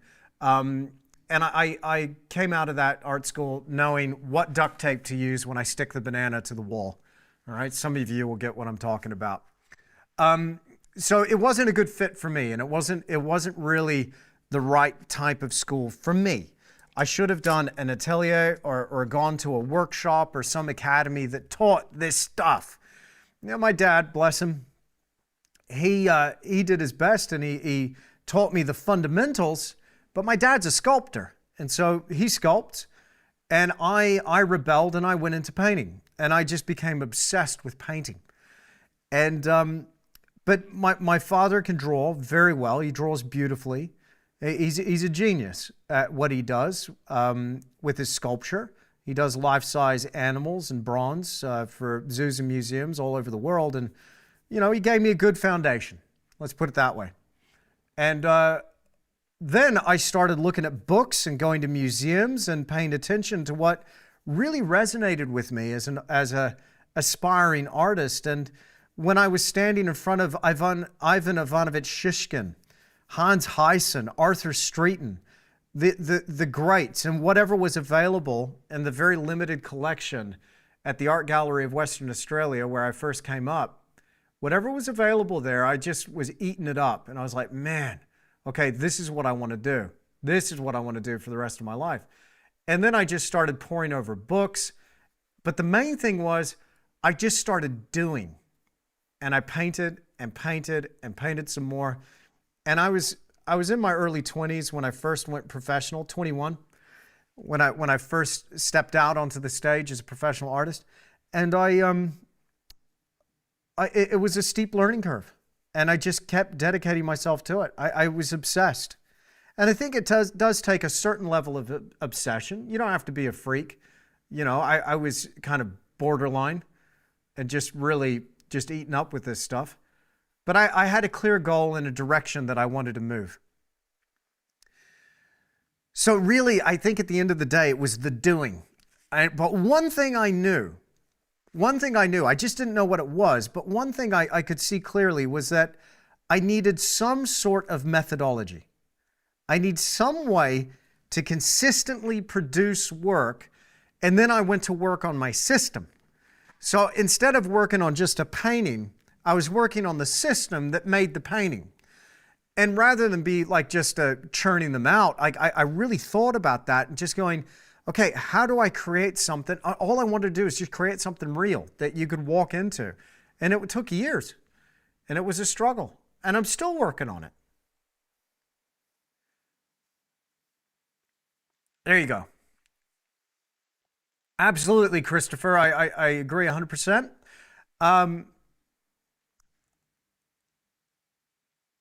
Very soon, Pamble Vens 8897. Very soon. Part 1 is going to be uploaded very shortly, and then part 2 is already well underway. Thank you for your patience with that. Is it okay to mix phthalo green, raw umber, phthalo turquoise from some deeper darks?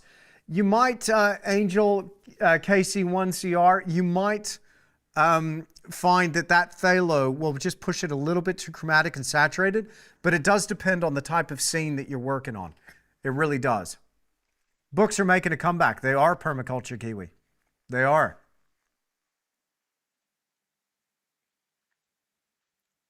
Painting seems to be the only art which is not taught basics through advanced skills.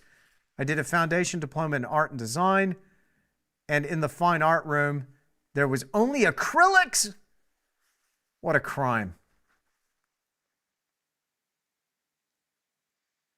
Maureen says, you can't be a plumber just by reading books. You got to get out there and just do it. Absolutely. Absolutely. There's a certain thing, you know, just about the getting out there and the doing. Now, by the way, this mix, burnt umber, titanium white, transparent red oxide, transparent yellow oxide. Now, we want to create some sense of, you know, these leaves either side of our path. a little bit more heat, a little bit more dimension in that warm, but not too saturated, not too chromatic. Keep it muted for now and build that light into it. So I find it's a little bit more straightforward, a little bit easier, dare I say, to start off muted and then build that saturation in there. Now with our block in, you'll notice that there's a general trend. I'm working from general to specific.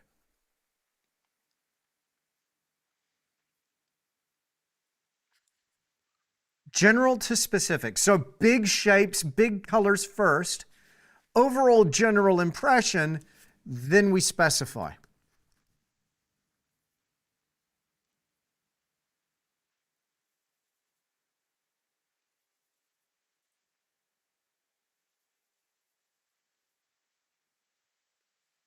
Do you have any books you have written available to purchase? Josie, no.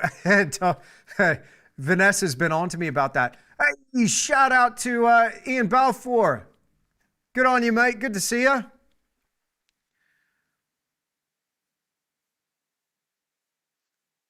That's my brother from another mother over there. Welcome, Ian. Box of fluffy ducks, mate.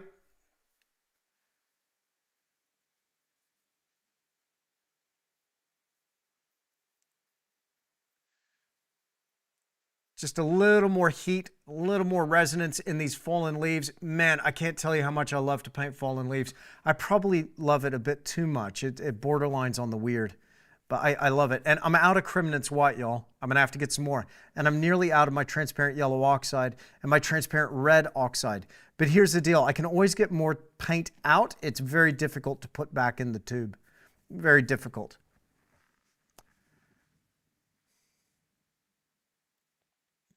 Thank you, Jesse.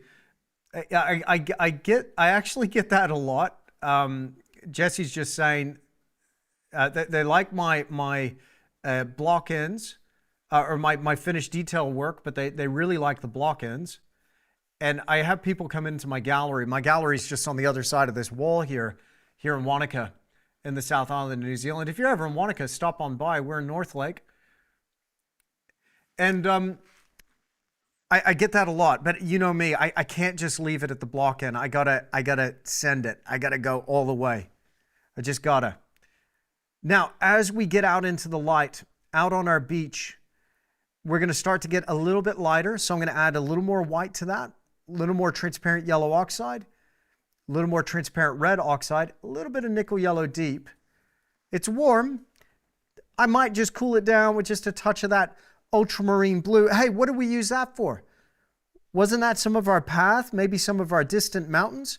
So we can use some of these colors. By the way, you're starting to see now how I'm using that real estate over here on the palette. You'll notice how I start working towards the edges of some of these piles and mixes of paint. I'm searching for little empty patches, but I'm using everything in here for other mixes. That makes sense? Good on you, Ian. Good on you, mate. Yeah, Blue Ridge Oils, online store, blueridgeoilpaint.com. I've been a proud ambassador of Blue Ridge Oils for years. It's all I use here in the studio. It's just beautiful stuff. Get the good stuff, man. Get the good stuff. And of course, the Rosemary & Co. brushes too.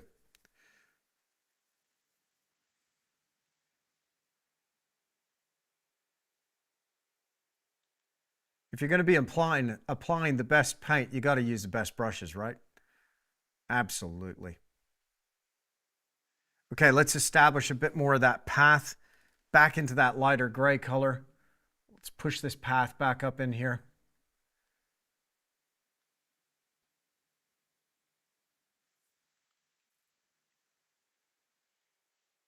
Now you'll notice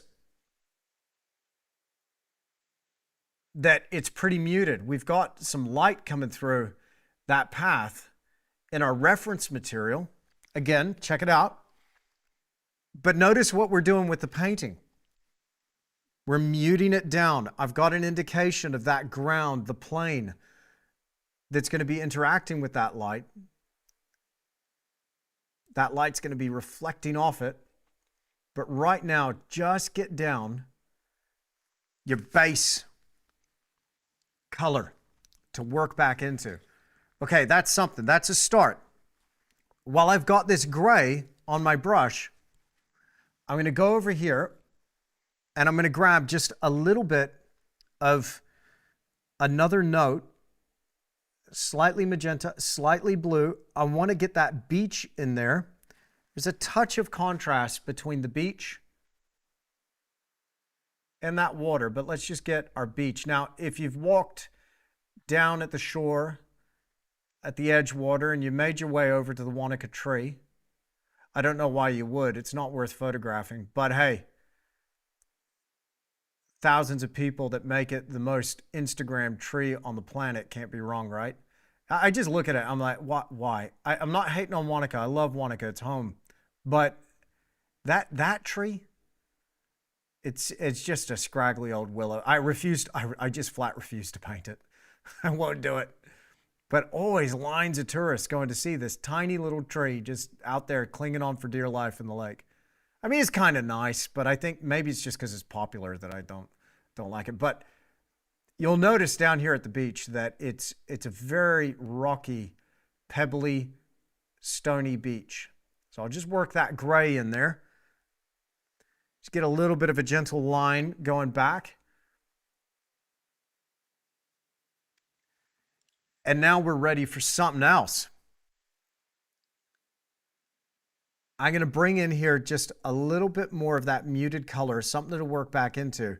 Really, I'm just going to kill that imprimatura. Now, if you're covering the imprimatura, why have it there at all? Okay, good question. Now, some artists don't use this. A lot of the old masters did, though. And one of the things that I like about it is that it is a beautiful base to work on. Anywhere that you have thinness between brushwork or a gap between marks, you'll have this little pop of warmth coming through. This fundamentally becomes one base color that ties together the other colors on the palette. Now we can still get a discord, disharmony, if you will, or a lack of coordination between colors depending on what we put over the top.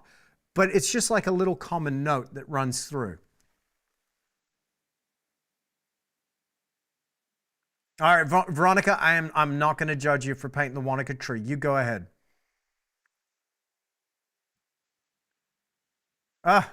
Gosh, Rachel Tischler in the house.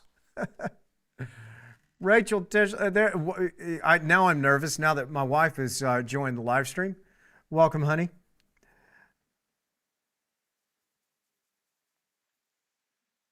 That means my son Hugo might be watching his daddy paint right now on the TV. Good morning, son. Listen to your mother. All right.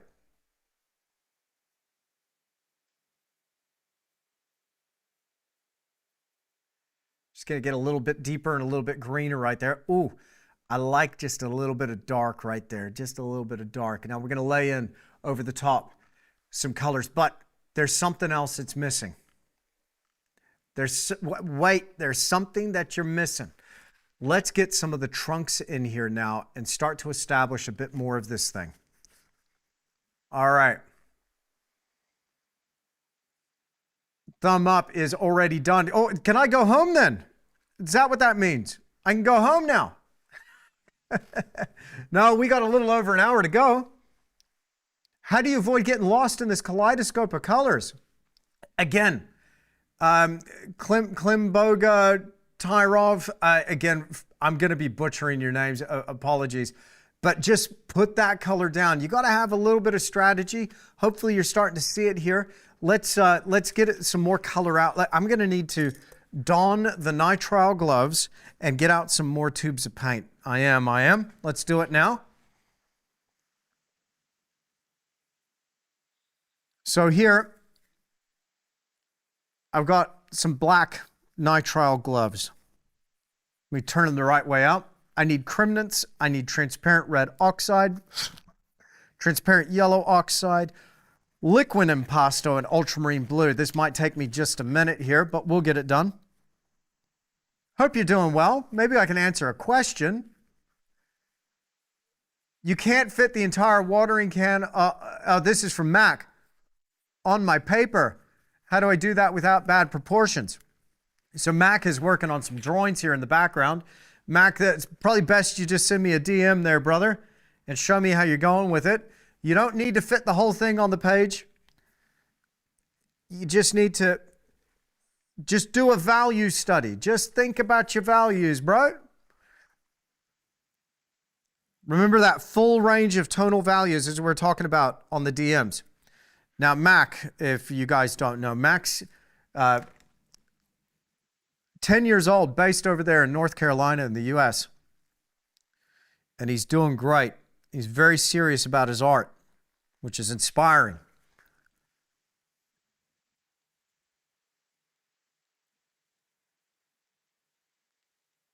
And I want to tell you something that I learned when I first started Mac, and that is sometimes it's okay to fix it on the next one. Just keep moving forward. Drawing after drawing, keep moving forward. How do you know when to move on from blocking to the modeling stage? Still a noob. Anthony, great question. Okay, so the way I know it's time to move on with a painting, let me get a little Hansa there too. The way I know it's time to move on with a painting is just after I've covered it and I've got that set up for the next stage. So I want to be able to see an impression of that form, depth, light, and material. Just an impression. That's all I'm going for. So as long as you've got it covered, don't obsess over it. Just get it down and then move on. Okay. Here we go. Now I've got a little bit of phthalo green over here on my brush and transparent red oxide to make that sap green, along with that ultramarine blue. Now, here's the thing. That color, I want to use a dark color. I'm going to use this brush. I'm going to wipe it off first with my paper towel. I want to use this darkish color, but it's just too green. So here's the issue. If you've got a green problem, you need a red solution. I'm going to pick up that permanent crimson. And as soon as that permanent crimson hits, boom, the green is gone. And notice it's shifted towards that brick, deep burgundy, almost reddish color. I'm going to mix back into that some ultramarine blue. That cools down the red. And now I've got something that's much darker and muted. Let's lift out the tone slightly with just a little bit of Creminence white. You'll find that the transparency in the Creminence white allows for a more delicate elevation in those tones. Now, I'll mix into this a little bit of that color that we used for the path. And now I've got a nice neutral muted gray that we can start to use in here for some of our tree trunks.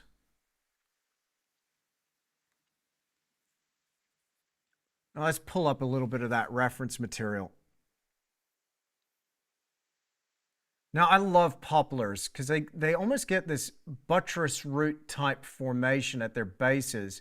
They've got these deep, gnarly grooves in their trunks and a multitude of trunks that spring out from the ground.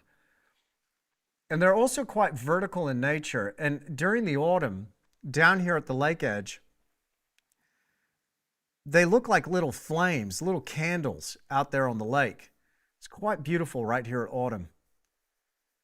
But then, of course, you get this carpeting of leaves all across that path, which is just sensational. So I've got one main trunk. We got a whole bunch of little trunks that are going to stand up in front of it, but I want to get the main structure of this trunk down. So with my dagger, I'll apply that slightly darker, muted gray, and then we're going to get a little bit lighter towards the front edge of those trees there. Why? Because again, we got that ambient glow coming out of the sky. What do you do about liquid hardening? You perhaps don't have that because you paint every day. I hate to throw it out. Pat, I would buy smaller bottles of it, or if you get a big bottle, decant it into smaller jars. That would be one way. because if you get any amount of air in that container and it sits for a long time, it will harden on you. So I would decant. In composing, do you look to have a majority of dark area or light area? In other words, a dominant of dark versus light. Animal Zone, you can do either one. You could have dark or light, and your preference for either one, mostly dark, mostly light. Old masters did a whole variety of things. There's not one way of going about it. Personally, for me, light is so special. And I like to have, just personally, just my aesthetic, I like to have generally a dark painting with moments of light in that darkness. Oh, how like life. But you know what I mean. It's something that just my eye gravitates towards. That makes sense? That makes sense, Nick? Maybe?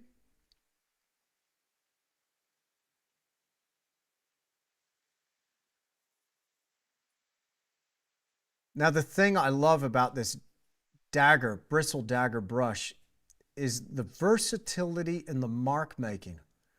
Broad strokes with the flat blade of the brush, or thinner strokes with a little more direction. Just dragging it through that wet paint. Now, in the block end, I'll paint a branch, but I daren't paint a twig. I save those for the next part of the process. What I'm looking for right now is just main structure in that tree.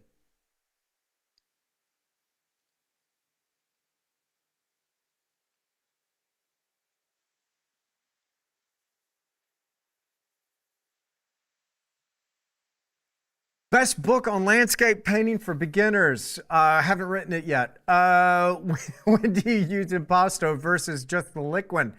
It depends what you want to have thicker. So I like actually using both at the same time, which you can totally do.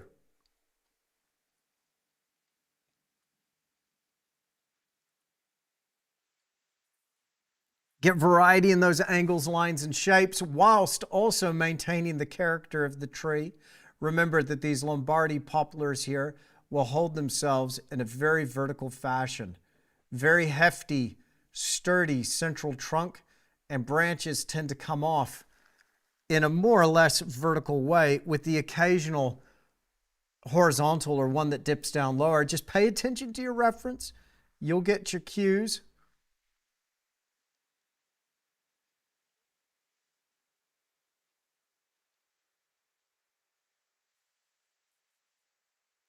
Okay, we have a tree. We have a tree. Let's lighten the gray. Lighten up, would you? And then over here towards the back side of this tree, we're going to be reflecting a cooler gray. So a little more blue coming through. Why? It's on the shadowed side, and there's ambient light from the sky above that's glowing across that trunk. And some of these branches. That difference between our two grays hopefully will start to create a little bit of roundness in the form.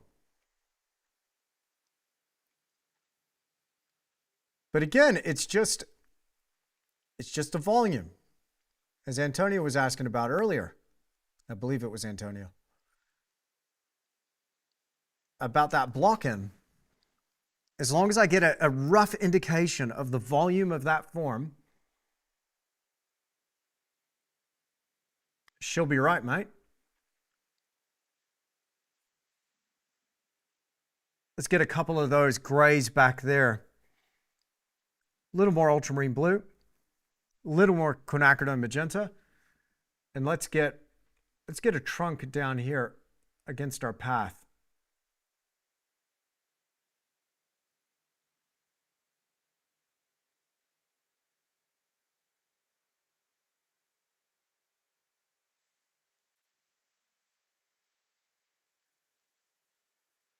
Let's pop in another one. That was fun. That was so much fun. We got to do it again.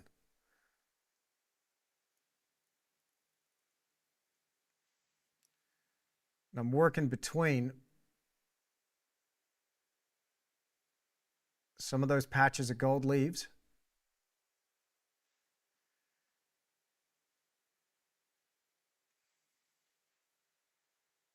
And then we got a nice big trunk right there.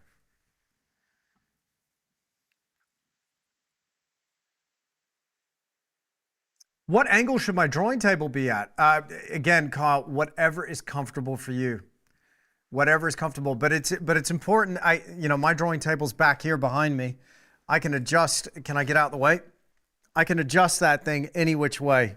That one there. It's one of my favorite things in the studio. It's an old 19th century drawing table. I found it years ago, and I'm like, man, I got to have that thing. It's just so cool. But just anything that will give you that adjustability. Okay. How do you go about making corrections further in the process? Sometimes I find the need to make changes in the composition or add or remove elements. Celine, great question. One of the things that back to the block end, one of the things that I keep thinking about is just keeping this relatively thin in the block end, just in case I do need to make those corrections and changes. And this is something that I continually think about, is just a textural application of that paint. So just don't go too hefty and textured initially. Some brushwork is okay, but there's a line, there's a fine line there. So a little bit of texture helps your next layer go, but you want to have something that you could feasibly work back into. Now there's a thing. When it comes to composition, sometimes you just got to think about it after you've put it down.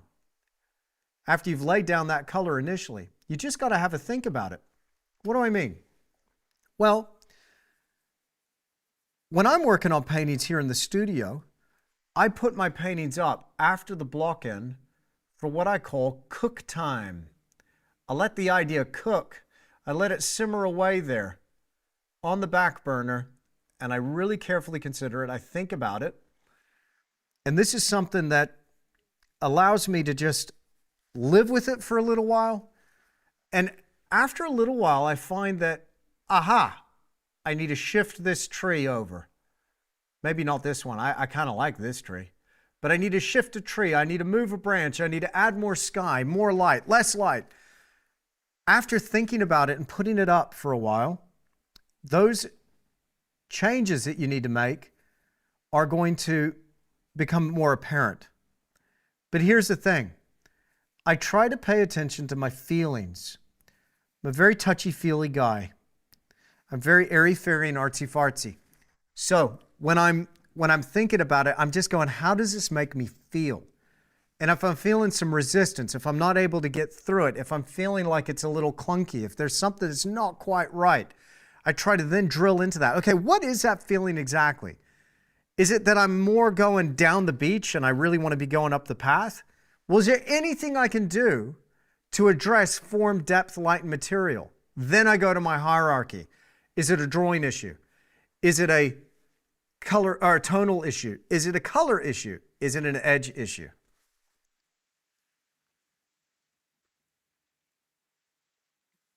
Dan Flowers, great question. What kind of board do I use to mount my canvas? So I'm working on a birch ply, a pretty hefty birch ply. And that, again, the linen has been adhered to that birch ply panel with rabbit sizing, so a hide glue.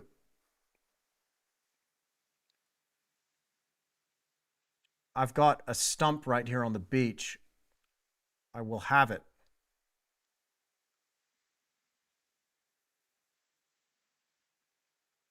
And down here, we'll start to add in some of these darker grays and start to get our tree established. We got a little ways to go, y'all. A little ways to go. We got about another hour left in this live stream. Hey, I'm really enjoying your company so far. We're going to keep going and talking about more painting, but before we do, let's get into that. Hey, you want to know the best way to improve your art? It's Tisch Academy. Now, why do I say that? Well, because I know what we're sitting on here. It's just awesome. But let me take a minute and share with you some questions that I get asked all the time about this unique platform. I've tried other art schools How is Tisch Academy different? Now, I could talk to you about all kinds of things, the sheer volume of the content that we put up on the Academy, also the variety in all of the videos that we offer. But probably the single biggest thing that makes this platform different is the attention to detail. You're going to be armed with the techniques and the information, no stone left unturned. I'm going to give you the skills and areas that you need to develop within your art to see that next level. It's not just another lesson to help you improve your painting. We genuinely want to see you succeed with your art. Now look, I've been in this space for a little while and I've seen the way some other artists do it. There's some good ones out there, but I have seen a lot of people gatekeeping, not actually sharing with you the real skills and techniques. You're gonna find very quickly, I have no secrets. This is exactly what I'm gonna share with you. What exactly will I learn? We've got such a variety of content on Tisch Academy, from landscapes to portraits to still life. And we also go live every week, sometimes twice a week. But that's not all. We also have our critique videos and our art business course. So if you're looking at just improving one aspect of painting, or you want to push things a bit further, well, we've got some courses that will keep you covered. How will I be supported in my journey? One of the best things about our academy, Tisch Academy, is the community. When you upload your work to the community section, you're going to be blown away by the encouragement and support you'll receive. But not only that, you'll have me here and my team helping you along the way if you run into any issues. And this is one of those places that I actually respond to my DMs, so you can reach me directly through the academy. Do I have to paint in oils? Not at all. Look, you might be a watercolorist, a pastel artist, or an acrylic painter. Whilst we don't post tutorials with those mediums, you're going to find that a lot of the overarching fundamentals, something we talk about a lot, will definitely translate to other materials. But there is something that we're working on here in the background, much more drawing content and also other mediums, so stay tuned. Do you teach only landscapes? No, as I mentioned, there's so much more content on the Academy. We also have seascapes, still lifes, and portraiture, as well as some of that good old art business and art philosophy as well. Do I have to be an advanced painter? Regardless of where you are in your art journey, if you're a beginner, intermediate, or advanced, there will be content there for you to help you improve on your skills and help you grow from where you stand today. Check out our Oil Painting Fundamentals course or How to Paint Trees Beginner to Pro. You'll find a lot of these courses start off with relatively straightforward techniques and then build on those techniques into bigger, fully fledged scenes. What if I run into issues? Is there any tech support available? One thing we kind of pride ourselves on is our care of the people that are joining. Our members mean everything to us. If you run into anything like tech support issues, or if you have any questions with any of the courses or the material that you're learning, then we make ourselves available to answer those questions and help you along in your art journey. Reach out to us at any time and one of our team members will be able to assist you with whatever you're struggling with. How much is it? Well, when you consider how much we're offering, it's pretty vast. We've just done a calculation and we've got well over 500 hours of content up on Tisch Academy right now. That's more painting material than you can shake a brush at. And so with that, we have a monthly subscription. And you can either join the studio tier at $15 per month or our Academy VIP tier at $25 per month. But if you buy a full year, then with the Academy, you get 35% off. And I'm just gonna throw this in here. I get a lot of messages all the time from our members going, man, this is the equivalent of a college degree in art, more than. Like, how can you afford to do it for so little? We do this because we absolutely love it and we wanna make sure that you grow as an artist and that you're really loving your experience too. What if I decide it's not for me? Hey, listen, I hear you. And look, sometimes that can happen, So at any time within your first 30 days, we offer a full money back guarantee. If you decide that Tisch Academy is not quite what you're looking for, no problem at all. We'll give you all your money back, no questions asked. How do I join? All right, all you gotta do is click that link in the description down below. That'll take you over to the Tisch Academy homepage and you can sign up from there, and signing up takes just seconds. I can't wait to see you in the Academy. Now, let's get back to the live stream.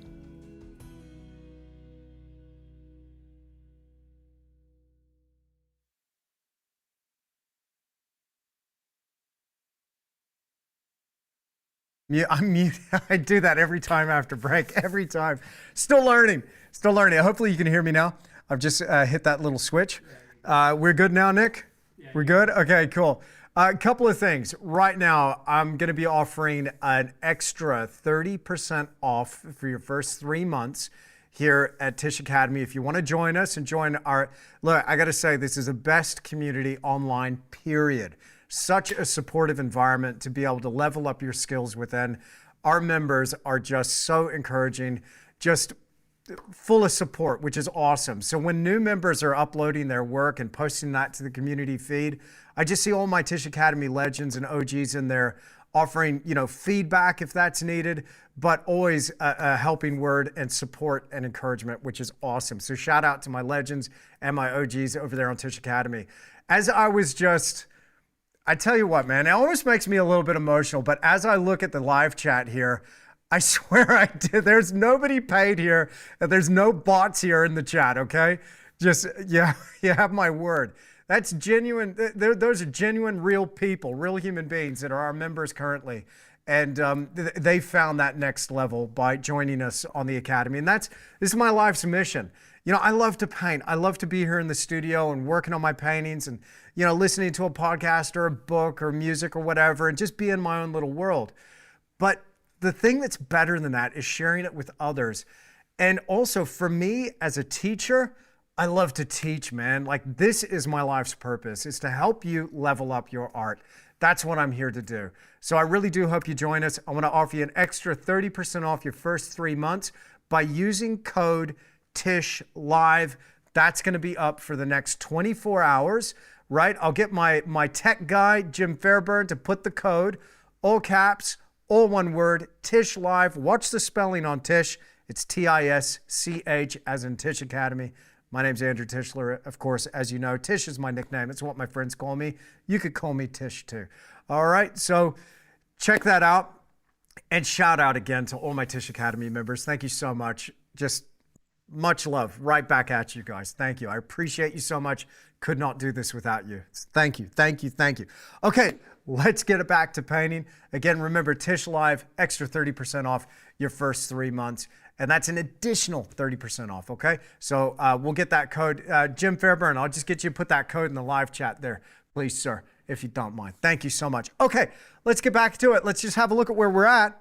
Now you can see here, as we got those darker tones, you can start to see that drawing. What we had is just a rough outline there with our burnt umber and our quinacridone magenta just roughly drawn in. Now that those colors are starting to come out, you could start to see a little bit of that depth unfolding here. Why do we already have depth? What's going on there? What makes that depth? The depth is achieved by a difference in our value and in our color. Back here, we kept things pretty muted, and everything in the landscape, in a particular lighting scenario, but in this lighting scenario, late in the afternoon, could even be midday or morning, but everything in the landscape starts to shift bluish violet out there at a distance. And the values are actually a little bit elevated. But what's actually happening is our lights are doing this on the value scale and our darks are doing this. It's becoming compressed. And as we come forward, what happens is that expands. So now we start to get lighter lights and darker darks. And then come forward again, lighter lights and darker darks. And then all the way in the immediate foreground, nearly black and some really bright highlights, if that's needed. Now, our brightest light in this scene, I'm going to be planning for it. It's going to be somewhere around here in the path. And even some brights right here with some of these backlit glowing leaves. And what I'm hoping that's going to do compositionally is have us walk to the light. Just step into the light. I'm enjoying that. Okay, cool. So, oh, by the way, I didn't even tell you. Hey, if you can do me a huge favor, if you're watching, if you're getting something out of this live stream, if you're not already subscribed to my YouTube channel, hit that subscribe button, hit the bell notification button so you're notified when I go live again. And also, most important, click the like button so it pushes it out there in the algorithm so more and more people can see this. If you found this valuable, then hey, share the love. Thank you so much. All right, let's keep going here. Let's keep going. Let's keep going. We got a lot of painting to do yet. So I'm going to get in here with some more darks in those trees. I'll work back in here with that imprimatur in a second. I left a couple of gaps. We get some more of those golden leaves through in there. But right here, let's get those trunks established in this trunk over here on the right-hand side. And I think we're on the home stretch with the block in anyway. So I'm going to grab my brush again. So that's a brush I was using for some of those grays there in those mid-ground trees. I'm going to wipe my brush off, and I'm just going to reset that color. And we're going to go a little bit deeper now with our value. Okay, so let's do it. Now, you'll remember I don't have the black on the palette, but here's a great black. The warmth in the umber is neutralized by the cool of the ultramarine. Those two go together. They go to work on each other, and they shift to a near black. I love this. And this is what I use a bunch in the block end as I'm establishing some of these darks. Now I'm going to apply this right here to this tree, and we're going to get this tree to just show up a little bit darker. And because this value is slightly deeper than those other trees, it is my sincere hope that this starts to come further forward. You see, what we're dealing with here is a series of universal principles based on what nature does. What does nature do? Nature has its deepest, darkest values right there in the foreground. So if this is darker here in my painting, theoretically, hypothetically, it will come a little bit further forward than that tree there. Okay, can we please see the reference image? Again, your reference one more time. There you go. Now, as you can see, mine's a little bit different because over here on my iPad, I've actually got a whole range of references. So I've just scrolled over here to the edge of my forest. I'm going to pick up some of those darks for these trees. And we'll work back into it a little bit more. Now, by the way, we're going to put those references up for my Tisch Academy fam. We're going to put those up royalty and copyright free, or as all the references are as part of our demonstrations. If you want to paint what I'm painting, you can look at the same source material I'm looking at. And I'm going out all the time and getting more references. And I tell you what, down here in New Zealand, oh man, we got, I don't know if this is slightly blasphemous for me to say this, but I think God used all of his best ideas when he made New Zealand. I think he really did. I mean, New Zealand is just so beautiful. So beautiful. I'm sure it's beautiful where you are. I'm sure it is. But like New Zealand, it's just got such a variety in the landscape and mountains and rivers and lakes, and it's just incredible. But there's something else that's interesting here about this landscape, and that's when a lot of the settlers first came to New Zealand, they introduced a whole bunch of trees from Europe and North America, and we've got a wide variety of introduced species of trees. These trees here are not native. Now, depending on how you look at it, that could be a good thing or a bad thing. But I tell you what, in terms of painting, it's an awesome thing because I love the variety and shapes. And winter down here in the south of the South Island of New Zealand is, autumn, I should say, is a very colorful time of year, is autumn. Winter is also very beautiful because you get these skeletal structures of the trees. All that foliage is now gone, and you just see nothing but twigs, trunks, and branches. And those snow-capped mountains beyond. It's quite beautiful.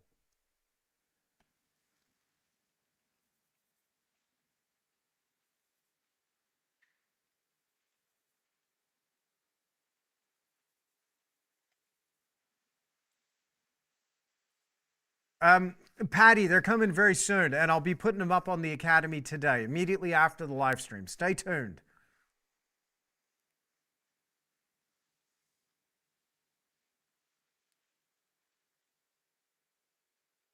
All right, I'm going to draw that blade edge of my dagger brush, working through some of that wet paint, working over some of those greens, under some of those greens. And I really want to get this tunnel effect.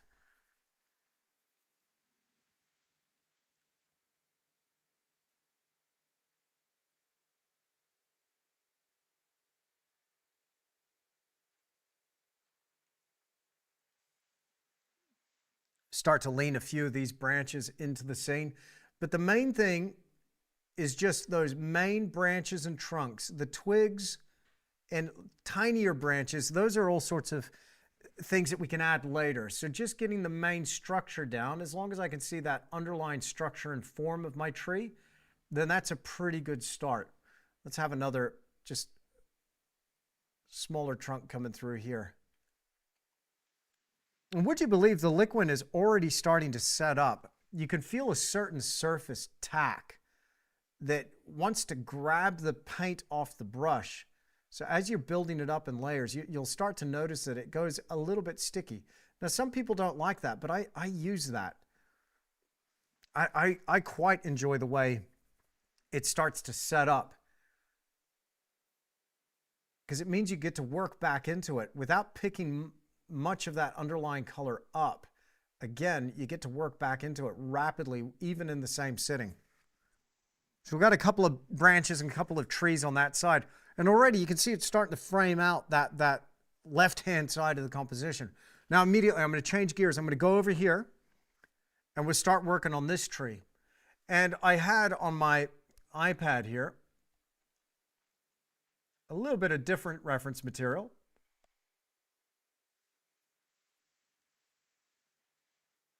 But a beautiful poplar, this one from the outlet.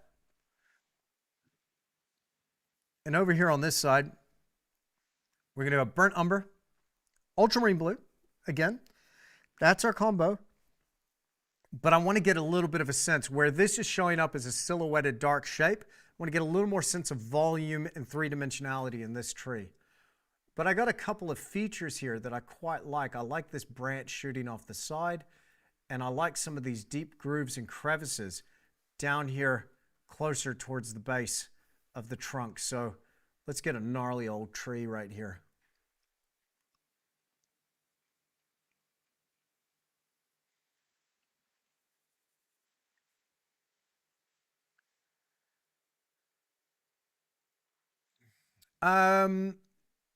We got a question. Do you use indigo? I mix indigo there. Plimboga. I mix indigo. So you can find that you can get something pretty nice out of that ultramarine and quinacridone, and then push it into a really deep violet the more quinacridone you use. But like phthalo green, the quinacridone magenta is incredibly pungent. It's very, very saturated. We all good, Nick?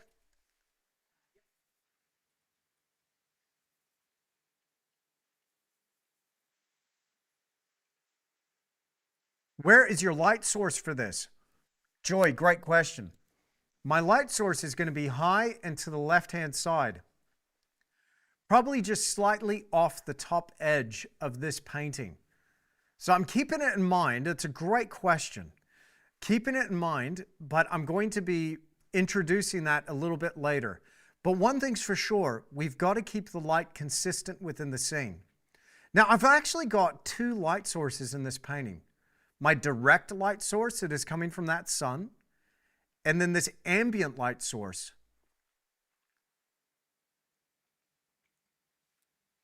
This ambient light source that's coming from the sky above. Okay.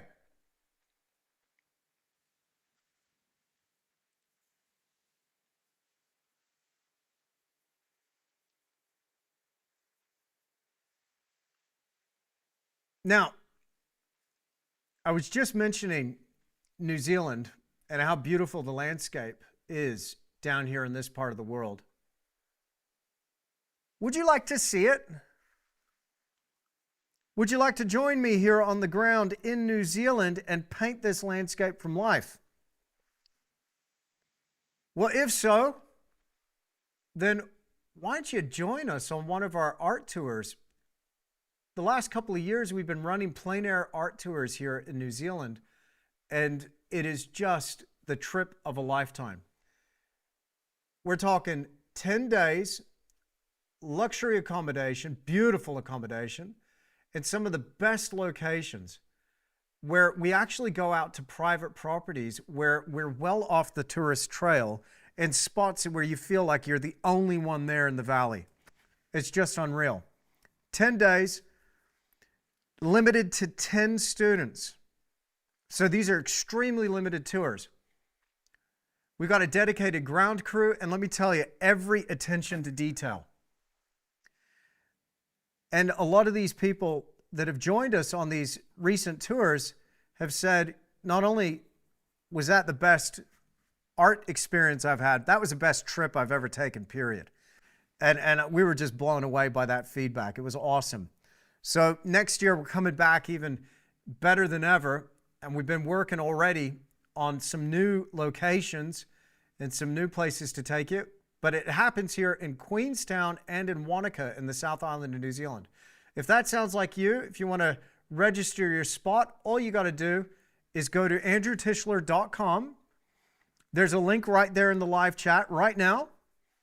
andrewtischler.com/art-tours-2027. So check that out. I got 3 tours that I'll be running next year. One in January, one in February, one in March. Come and join me here in the South Island of New Zealand. And let's blow you away with some of the best landscape that you'll ever see. It's just incredible. Noah's keen to come in 7 years' time when he's old enough. In the 2030s. Okay. All right. No worries. Ian joined us on the art tour.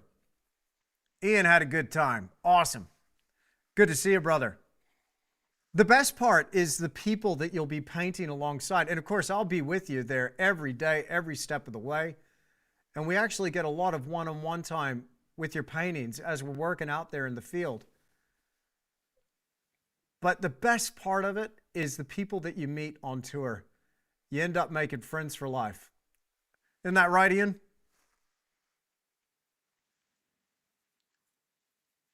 I consider Ian my brother from another mother. And Shauna in the house. Shauna's here. Shauna joined us on a tour. Not hard enough, Dane. Not hard enough. I think Joe hurt his back doing the seal dance. Poor guy. No sympathy.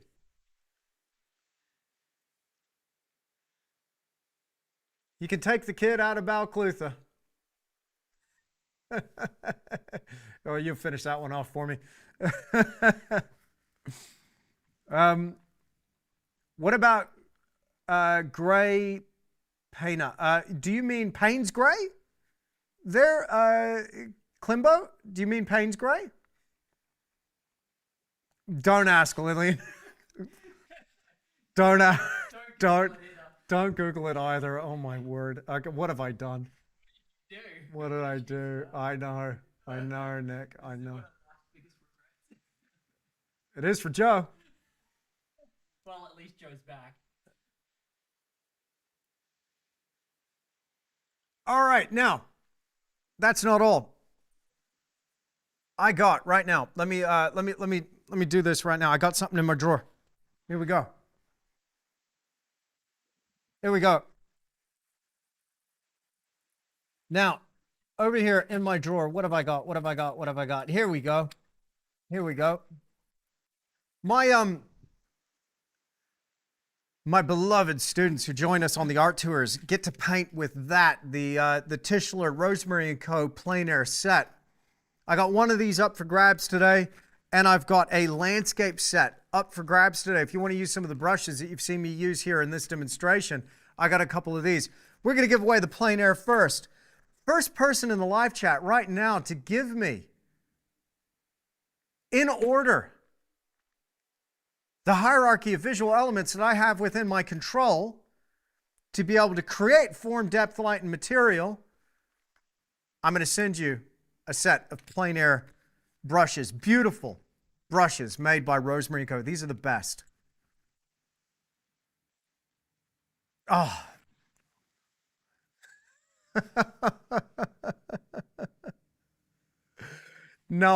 Noah's got it. He's just like, bang! He got in there. He's got it. Well done. Well done. Noah's won it. Well done, Noah. I'm going to have one of these shipped out to you momentarily here.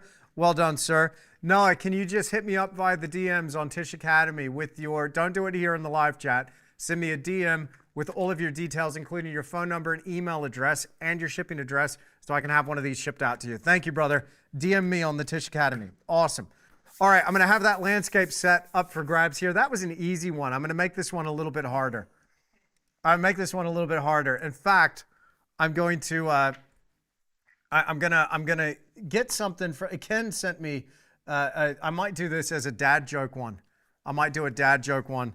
We'll do a dad joke. We love our dad jokes on Tisch Academy, so we'll do a dad joke quiz, and you start thinking outside the box and start thinking as lame as you possibly can, so you can win that set of landscape brushes. There you go. Well done, Noah. Congratulations.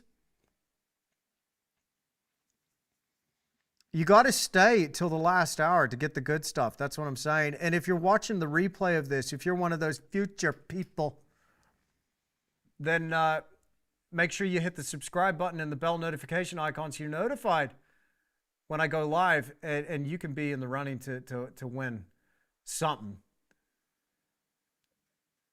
They're always silly though. No, the prize isn't silly, but the way we give them out, it could be a little bit silly. Depends. Your portrait of yourself. Oh yeah, you see what Irene won? Yeah. Irene won a stick figure portrait one week, signed Delivered. with an authenticating message on the back side of it. Sorry, Irene, but we sent her a nice print as well. So there is that.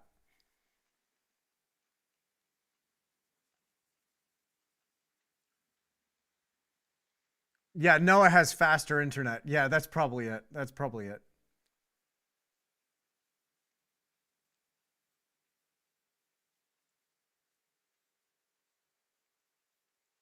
All right, I've gone in with a little bit more of that same muted gray, but it's still relatively dark, you'll see.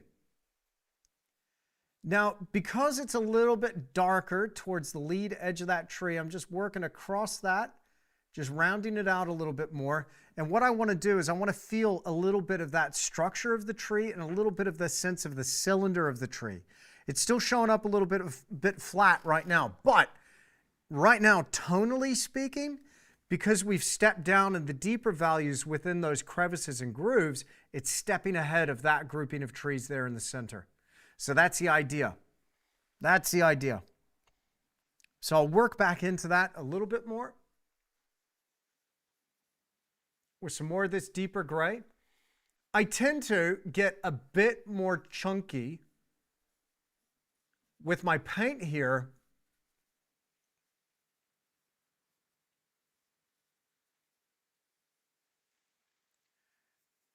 as I go, knowing that I'm going to come back in and use that texture strategically. Now, for my Tisch Academy folks, go back and have a look at A Path in the Forest, that mossy forest painting that we did recently as part of our tree course, and you'll see how I use that texture, particularly when it comes to tree bark. There's some gnarly textural bark there in that tree painting. Now this one, of course, I'm going to add to my tree course for the part 2 of the tree course. We'll focus a little bit more on the bark texture of that one. So we've got a relatively flat shape. We'll keep working back into it though, and start to pull out a little more of the three-dimensionality. Ultramarine blue and white. We got some Kremnitz white, a little bit of titanium, a little bit of nickel yellow deep.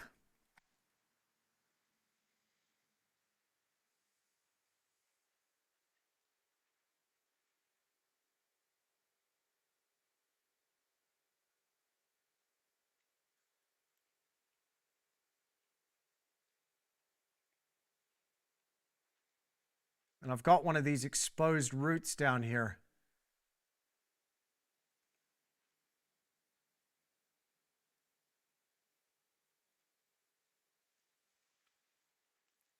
I like that, where the ground just slips away and it leaves that underlying root just clinging to the ground, holding this tree up. And oftentimes what will happen is they'll get eroded under their base and then they'll just topple over into the lake. So oftentimes you'll see these big old trunks laying down on the beach. Let's just lighten it up just a little bit on the back side of this tree.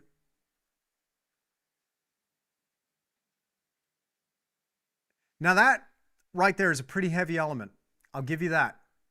It's got a lot of contrast between that background and this dark tree.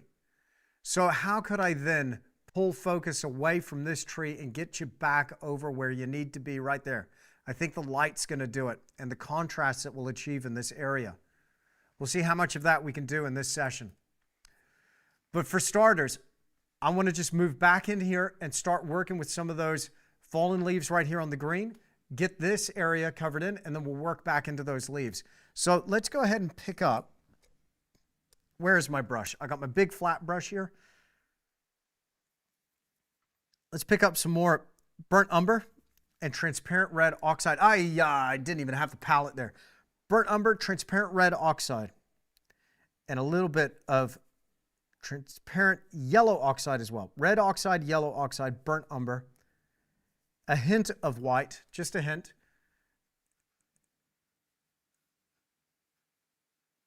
We'll apply a little bit more under that tree. Now, because this is in the shade, I think we could afford to go a little bit cooler, don't you?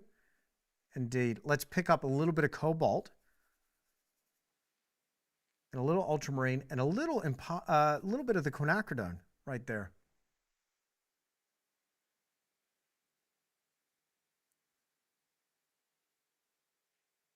Now, it's not time for leaf detail just yet.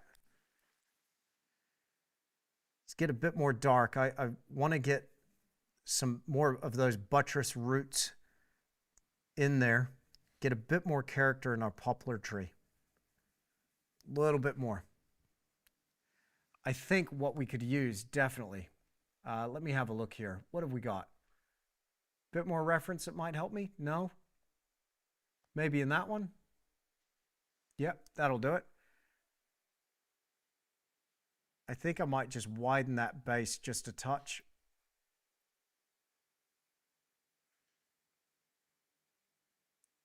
That'll do it. I think also what could be really cool is maybe a root or two cutting across our path.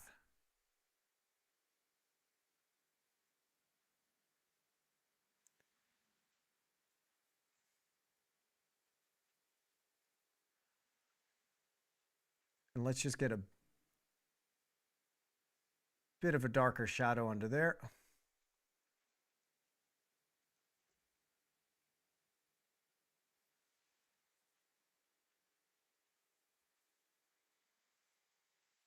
Will you do any drawing live stream? Mac, yes, I will. Mac, that's going to be coming up in just a couple of weeks' time, okay? We've got our drawing set up now finally ready to go here in the studio just behind me. So we'll be live streaming some drawing stuff, and I've got a lot of people that are doing the 100 Heads Challenge. And a lot of our members doing some drawings like what you're doing over there, brother. So yes.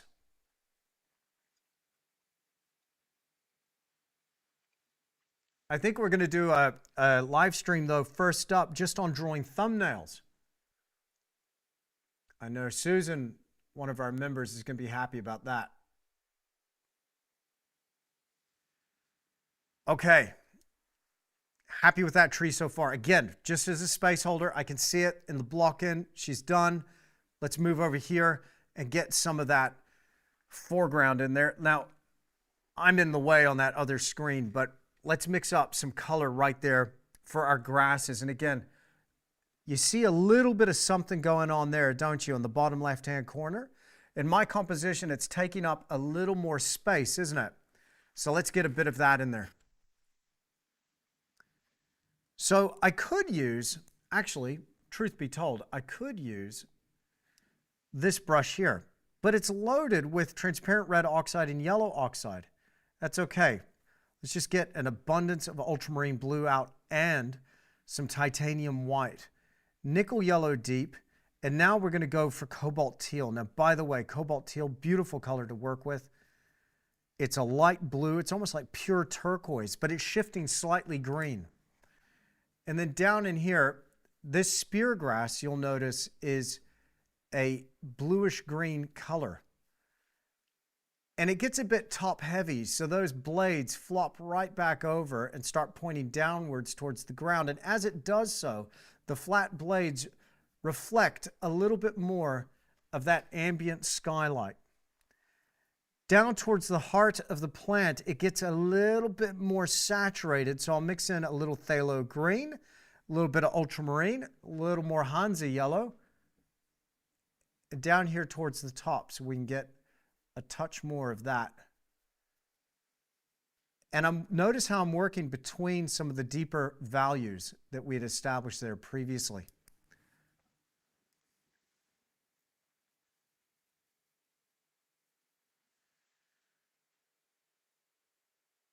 Worry about the fallen leaves later. Right now, let's just get the scene established.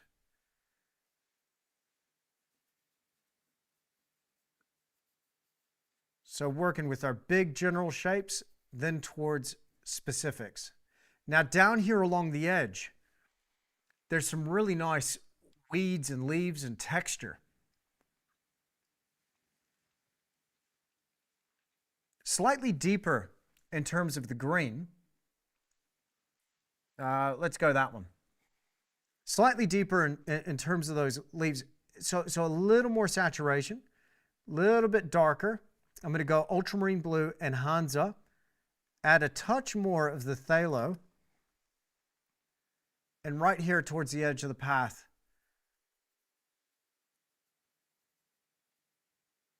I have a little bit of that deeper green here. And we're going to shift the green. Now, Noah was asking me about greens earlier on and just creating a bit of variety. If we have a little more blue coming through here, reflecting that light, and a little bit more of a deeper, more saturated note here, it's kind of telling our brain that that's a different kind of weed just by the shift in the green there.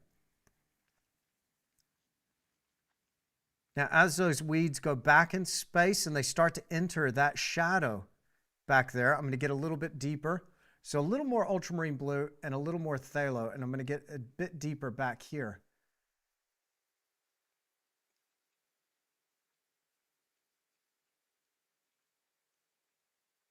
And then while I've got this dark color on the brush, I might just get a shadow underneath a couple of these clumps.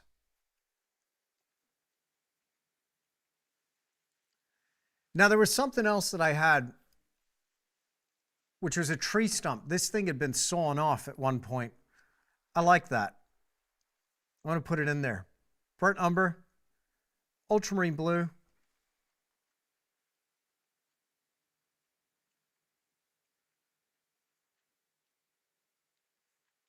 I just get a little tree stump there.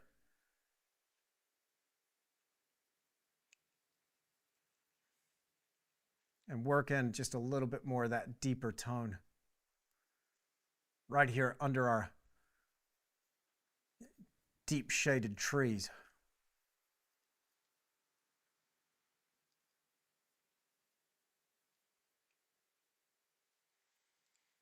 Okay, we're getting somewhere.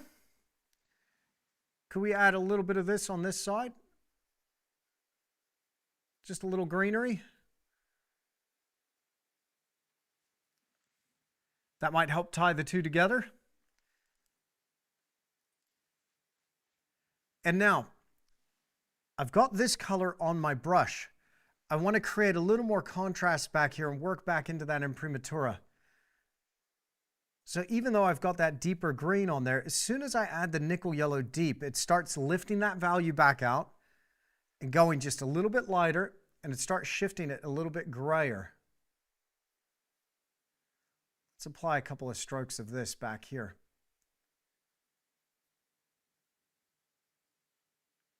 I like that green. That's that sycamore green. And it's interesting, you know, because these turn in the autumn at slightly different times, and it gives us this contrast between those greens and golds. Now, one thing I'm looking for in my paintings are complementary opposites. I'm looking for a color dynamic where I've got one particular note that's really special. So in this case, it's going to be that gold. And I'll try and play it off with another color note somewhere else. So what would be the complementary opposite of the gold?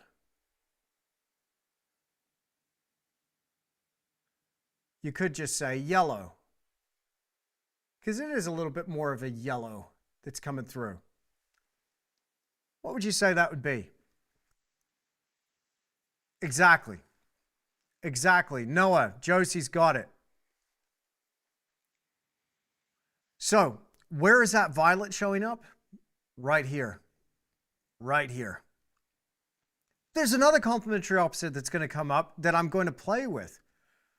Down here on the ground, you're going to have a bright pop here and there of some reds that are coming through in those fallen leaves. What's the complementary opposite of that red?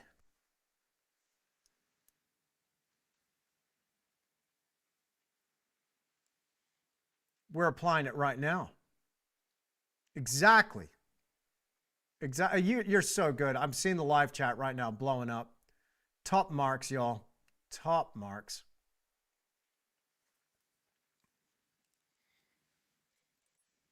All right. All right, we got about 15 minutes to go. I got something for you. We're got time to give away this landscape set. Let me tell you, these brushes are beautiful. Rosemary & Co. brushes. This is what I'm using here in the studio. Check out, I think it's rosemaryandco.com. Rosemaryandco.com. That's where you can find them. But I'm going to give away this set right now. I'm going to ship it to you wherever you are in the world. So, the dumbest way to win a prize, but I'm going to have to find the way that you're going to win this is to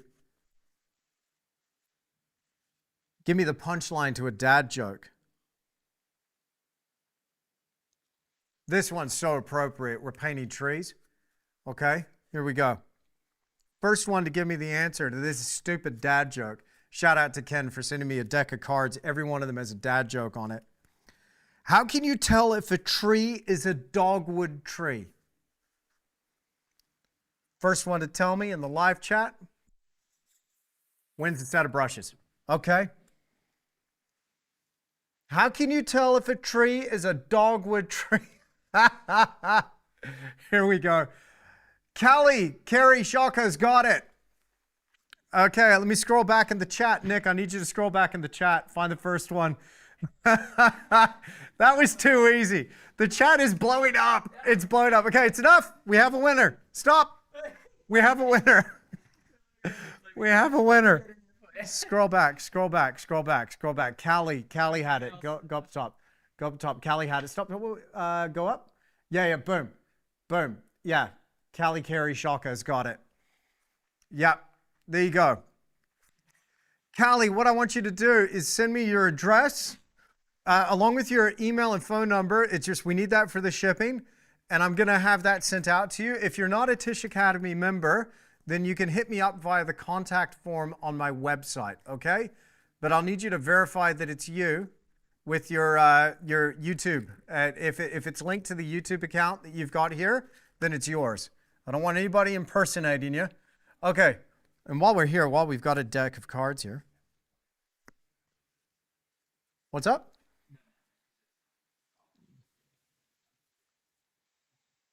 And here's a good one for you. Do you know why are elevator jokes so classic and good? So classic and good. That's a weird way to write that joke. But why are elevator jokes so good? Because they work on many levels. Hey, how about that one, eh? Hey, how about that? I know. The thing about a dad joke is the worse it is, the better it is. That's how we do. That's how we do.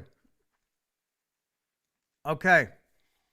nickel yellow deep and a bit of Hansa yellow here on the palette. Going for a little bit more gold. Now I'm going to introduce another color. Cadmium orange. Whoa! Whoa! A little bit of orange goes a long way. Nickel yellow and a bit of cadmium orange and a bit of Hansa. And I've got plenty of that blue in there to cool down the situation.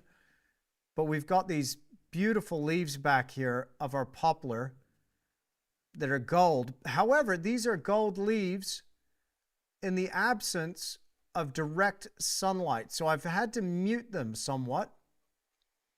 I'll work here for those Lombardy poplar leaves that are just showing through there in the background.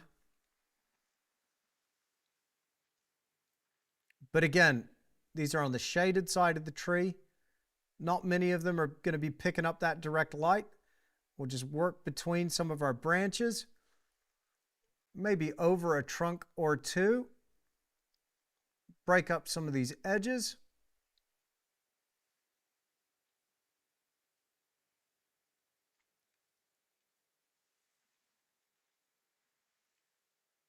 Then up in here, we will add a little bit more of that. And the thing I love about these treescapes is that broken color and working on those layers. There's going to be a lot that we have to talk about in part 2 of this one. Now, next week for my Tisch Academy folks, I think we're going to be working on this one, and we're going to do a round 2 on our portrait of Beck. We had a live portrait sitting here in studio, and the blocking of that portrait is now done. We're going to be applying the second layer to that one. We'll be coming to you live next week. So my Tisch Academy members have got something to look forward to there.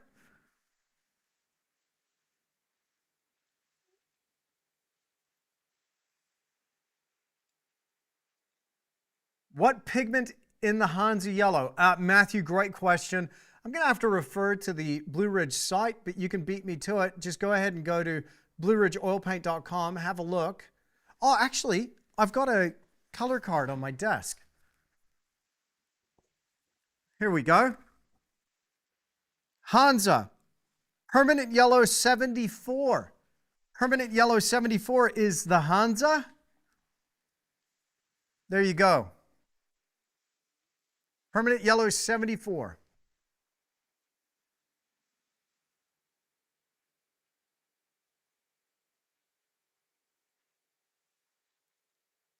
Just applying a bit more of that cadmium orange in with that Hansa.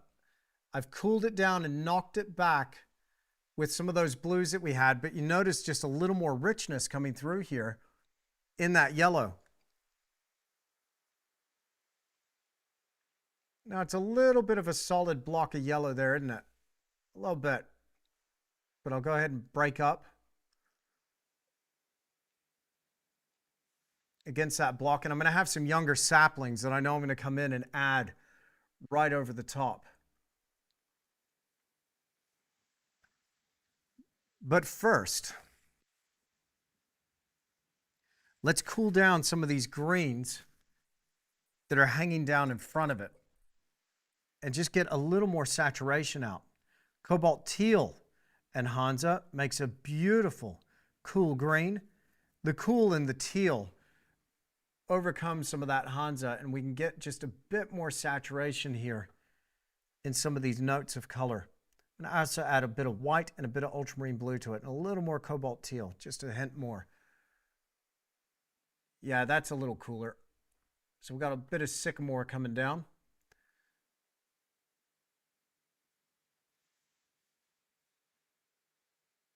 A couple of notes in amongst that poplar. So the sycamores seem to be mainly over on the left-hand side, and we got these stands of poplars over here towards the right. Now, over here on the left, there were some deeper banks of foliage that I really enjoyed that seemed to cut across these trunks, like in here. So I'm going to bring some of these deeper colors in. Just shade this out a little bit more. This will emphasize the tonal nature that we're dealing with. Just deepen some of those notes right there. Working right there against the trunk, breaking up those lines. I have a thing for exiting vectors. I like to try and break them before they go off the edge. So I'm going to try and find a way to soften this towards the top. But you notice here, just drawing across that trunk, we're going to have another deeper bank right here, and maybe even just break that trunk as well. So those are growing through and beyond and past some of those deeper greens. Once I apply just a few of those deeper greens, that same shady blue that we're applying here, not that one, that's the one I want. This same shady blue that we're applying here, I'm going to go a little more cobalt teal, a little more Hansa, a little more ultramarine, maybe a little cobalt in there, but a nice bluish green. And just a note to self, as these big broad leaves of our sycamore turn downwards and reflect a bit of that cool ambient light from above, that shady green really helps. It just breaks up the monotony of all that dark. Over here, we can have a couple of those cooler notes coming through. Man, I'm going to enjoy working back into that with some detail. But just get the impression of it right now. Doesn't make us an impressionist.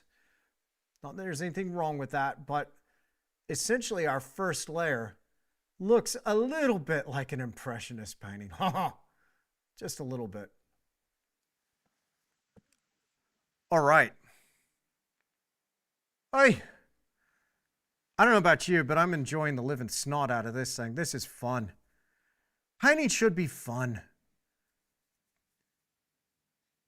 Do you enjoy it? Well, if you're here and you've been tuning in for this live stream and you're here to the very end, you must be. You must be an artistic fruitcake just like me. I just love it. And so, as we hone in on the finished block in here, what I'm looking for is just that impression, that overall impression of the scene. Is this giving me a sense of form, depth, light, and material? Nearly. The thing that's missing is that sense of light. Now, if you've been following me for a little while, then you'll know that I have this little saying, which is, save your tonal best for last. Yeah. Okay, you've heard me say this before. All right, save your tonal best for last. That's what creates that sense of light. Your tonal best. It's your tonal best. It's preserving the lighter value for the very end. Now, because everything in this scene is relatively muted, when I bring in that tonal best, I've got something to contrast against. So what does that tonal best look like? Well, over here on the palette, this is what I do. I now mix in a clean area. Let's choose this little area here. Stay the heck away from me, you phthalo green. You hear me? So I'm going to get my nickel yellow and nickel yellow deep and my titanium white. And now I'm going to go for that golden color here. A little bit of orange in there, a little bit of cadmium orange. I'm going to go for that golden glow for some of those lighter leaf notes. And what I want to do right now, just with a little bit of liquid impasto, give it a little bit more body, a little bit more texture. With my impasto, I want to come in here and I want to just lay in a couple of notes of that gold and see, can I get a bit of contrast in there with the color?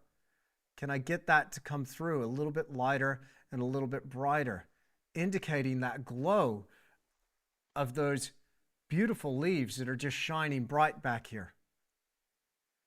So that's a little bit of a warmer color note right there, picking up a bit of that light. Now you'll notice when we look at it, now that's starting to emerge. Why? Because we have something to contrast against. Well, let's go with a slightly different color note here. Let's go something that's slightly yellower and slightly cooler. A little bit of cadmium lemon and a little more nickel yellow straight up. We'll add another little note in here. And just work it in. Don't paint any area out, but just add a note or two.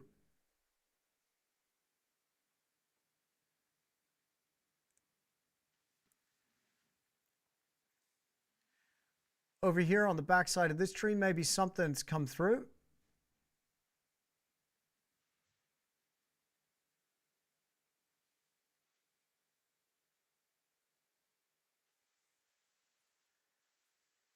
Right. So that kind of works-ish. Let's bring a little bit over here. Maybe there's some light that just came through over here on the back side of that tree, shining through the forest. Maybe a couple of notes up in here, just a little bit. A little bit. All right. Now down on the ground. What happens when the light strikes those fallen leaves? I don't know about you, but when I look at my reference material, there's a really nice pop of orange there. You see it? Okay, let's get over here. Let's get into that cadmium orange. Yeah. That's some hefty stuff in it. Transparent yellow oxide, transparent red oxide, and a touch of white. I'm going to mix it into a little bit of that golden orangey yellow that we had achieved. And we'll come down here and we'll add in just a couple of pops of that.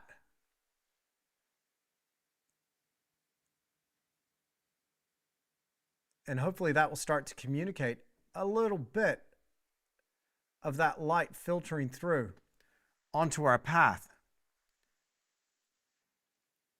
I'm going to get a little more gold as I was using up in those leaves still attached to our tree.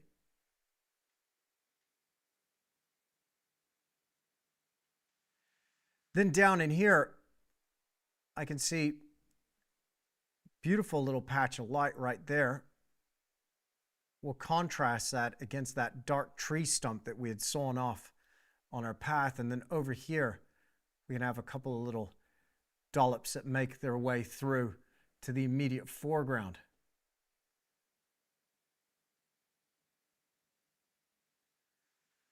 Okay, that's just a setup for something that we can now drag across that path. Same brush, paper towel, wipe it off. Here we go. And now let's get out a little bit of that titanium white. A little more titanium white. And a little bit more of that impasto medium. A little more white. There we go. And I'm mixing it in with some of that muted gray that we had from previous. Just a little bit of that. Now let's get in here onto our path, and where that sunlight is striking our path, now we can get a little bit of light back up in there. Now it's patchy, it's dappled. One thing I just love to paint, I don't know about you, but I love dappled light. Right here on this side, we've got a beautiful sunbeam that's coming down. It's clipping the edge of the path. It's picking up a little bit of that edge. It's a gravel path, a lightish gravel. And we'll have some leaves that are strewn across that path, of course. But then as we come forward, I might get a little bit of this light down in here. Now, there was a beautiful couple of little patches of light right here.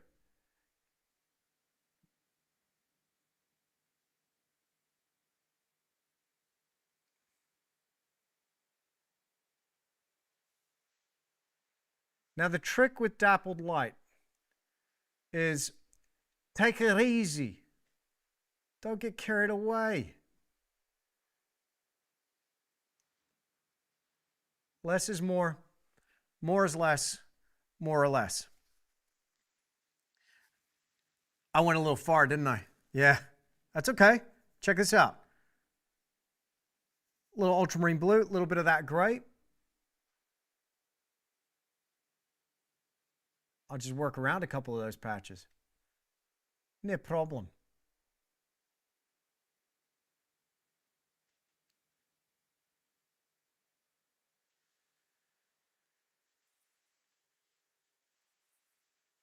We've got a long way to go, y'all. A long way to go on this painting. Always step back, have a look, see how it's working from a distance. What we're trying to do in the beginning stages of any painting is that setup for the next stage. And if I can get a really good impression of where we're going to go, I know when I come back in the next stage, it's just going to be a joy to start adding in individual leaves and textures down here in my immediate foreground. We can always layer into it over the top of the dried painting. But it's that block end that is our setup. And after just a short studio session, you'll know if you're on the right track or not. You'll know if things need to shift. And if they need to shift, that's totally okay. You can continue to play with it and manipulate it and work with it until you come up with something that you're happy with. Now, that said, if you're just starting out, I highly recommend taking our landscape course. And in that, you'll see how I use designs and color studies to do bigger pieces. Now, if this was going to be a 36 by 48, you betcha I'd do a tiny little painting first. Just going to add a couple of little leaf notes here in our immediate foreground. Variety of colors from what we've been using, our transparent yellow and red oxide, our nickel yellow deep,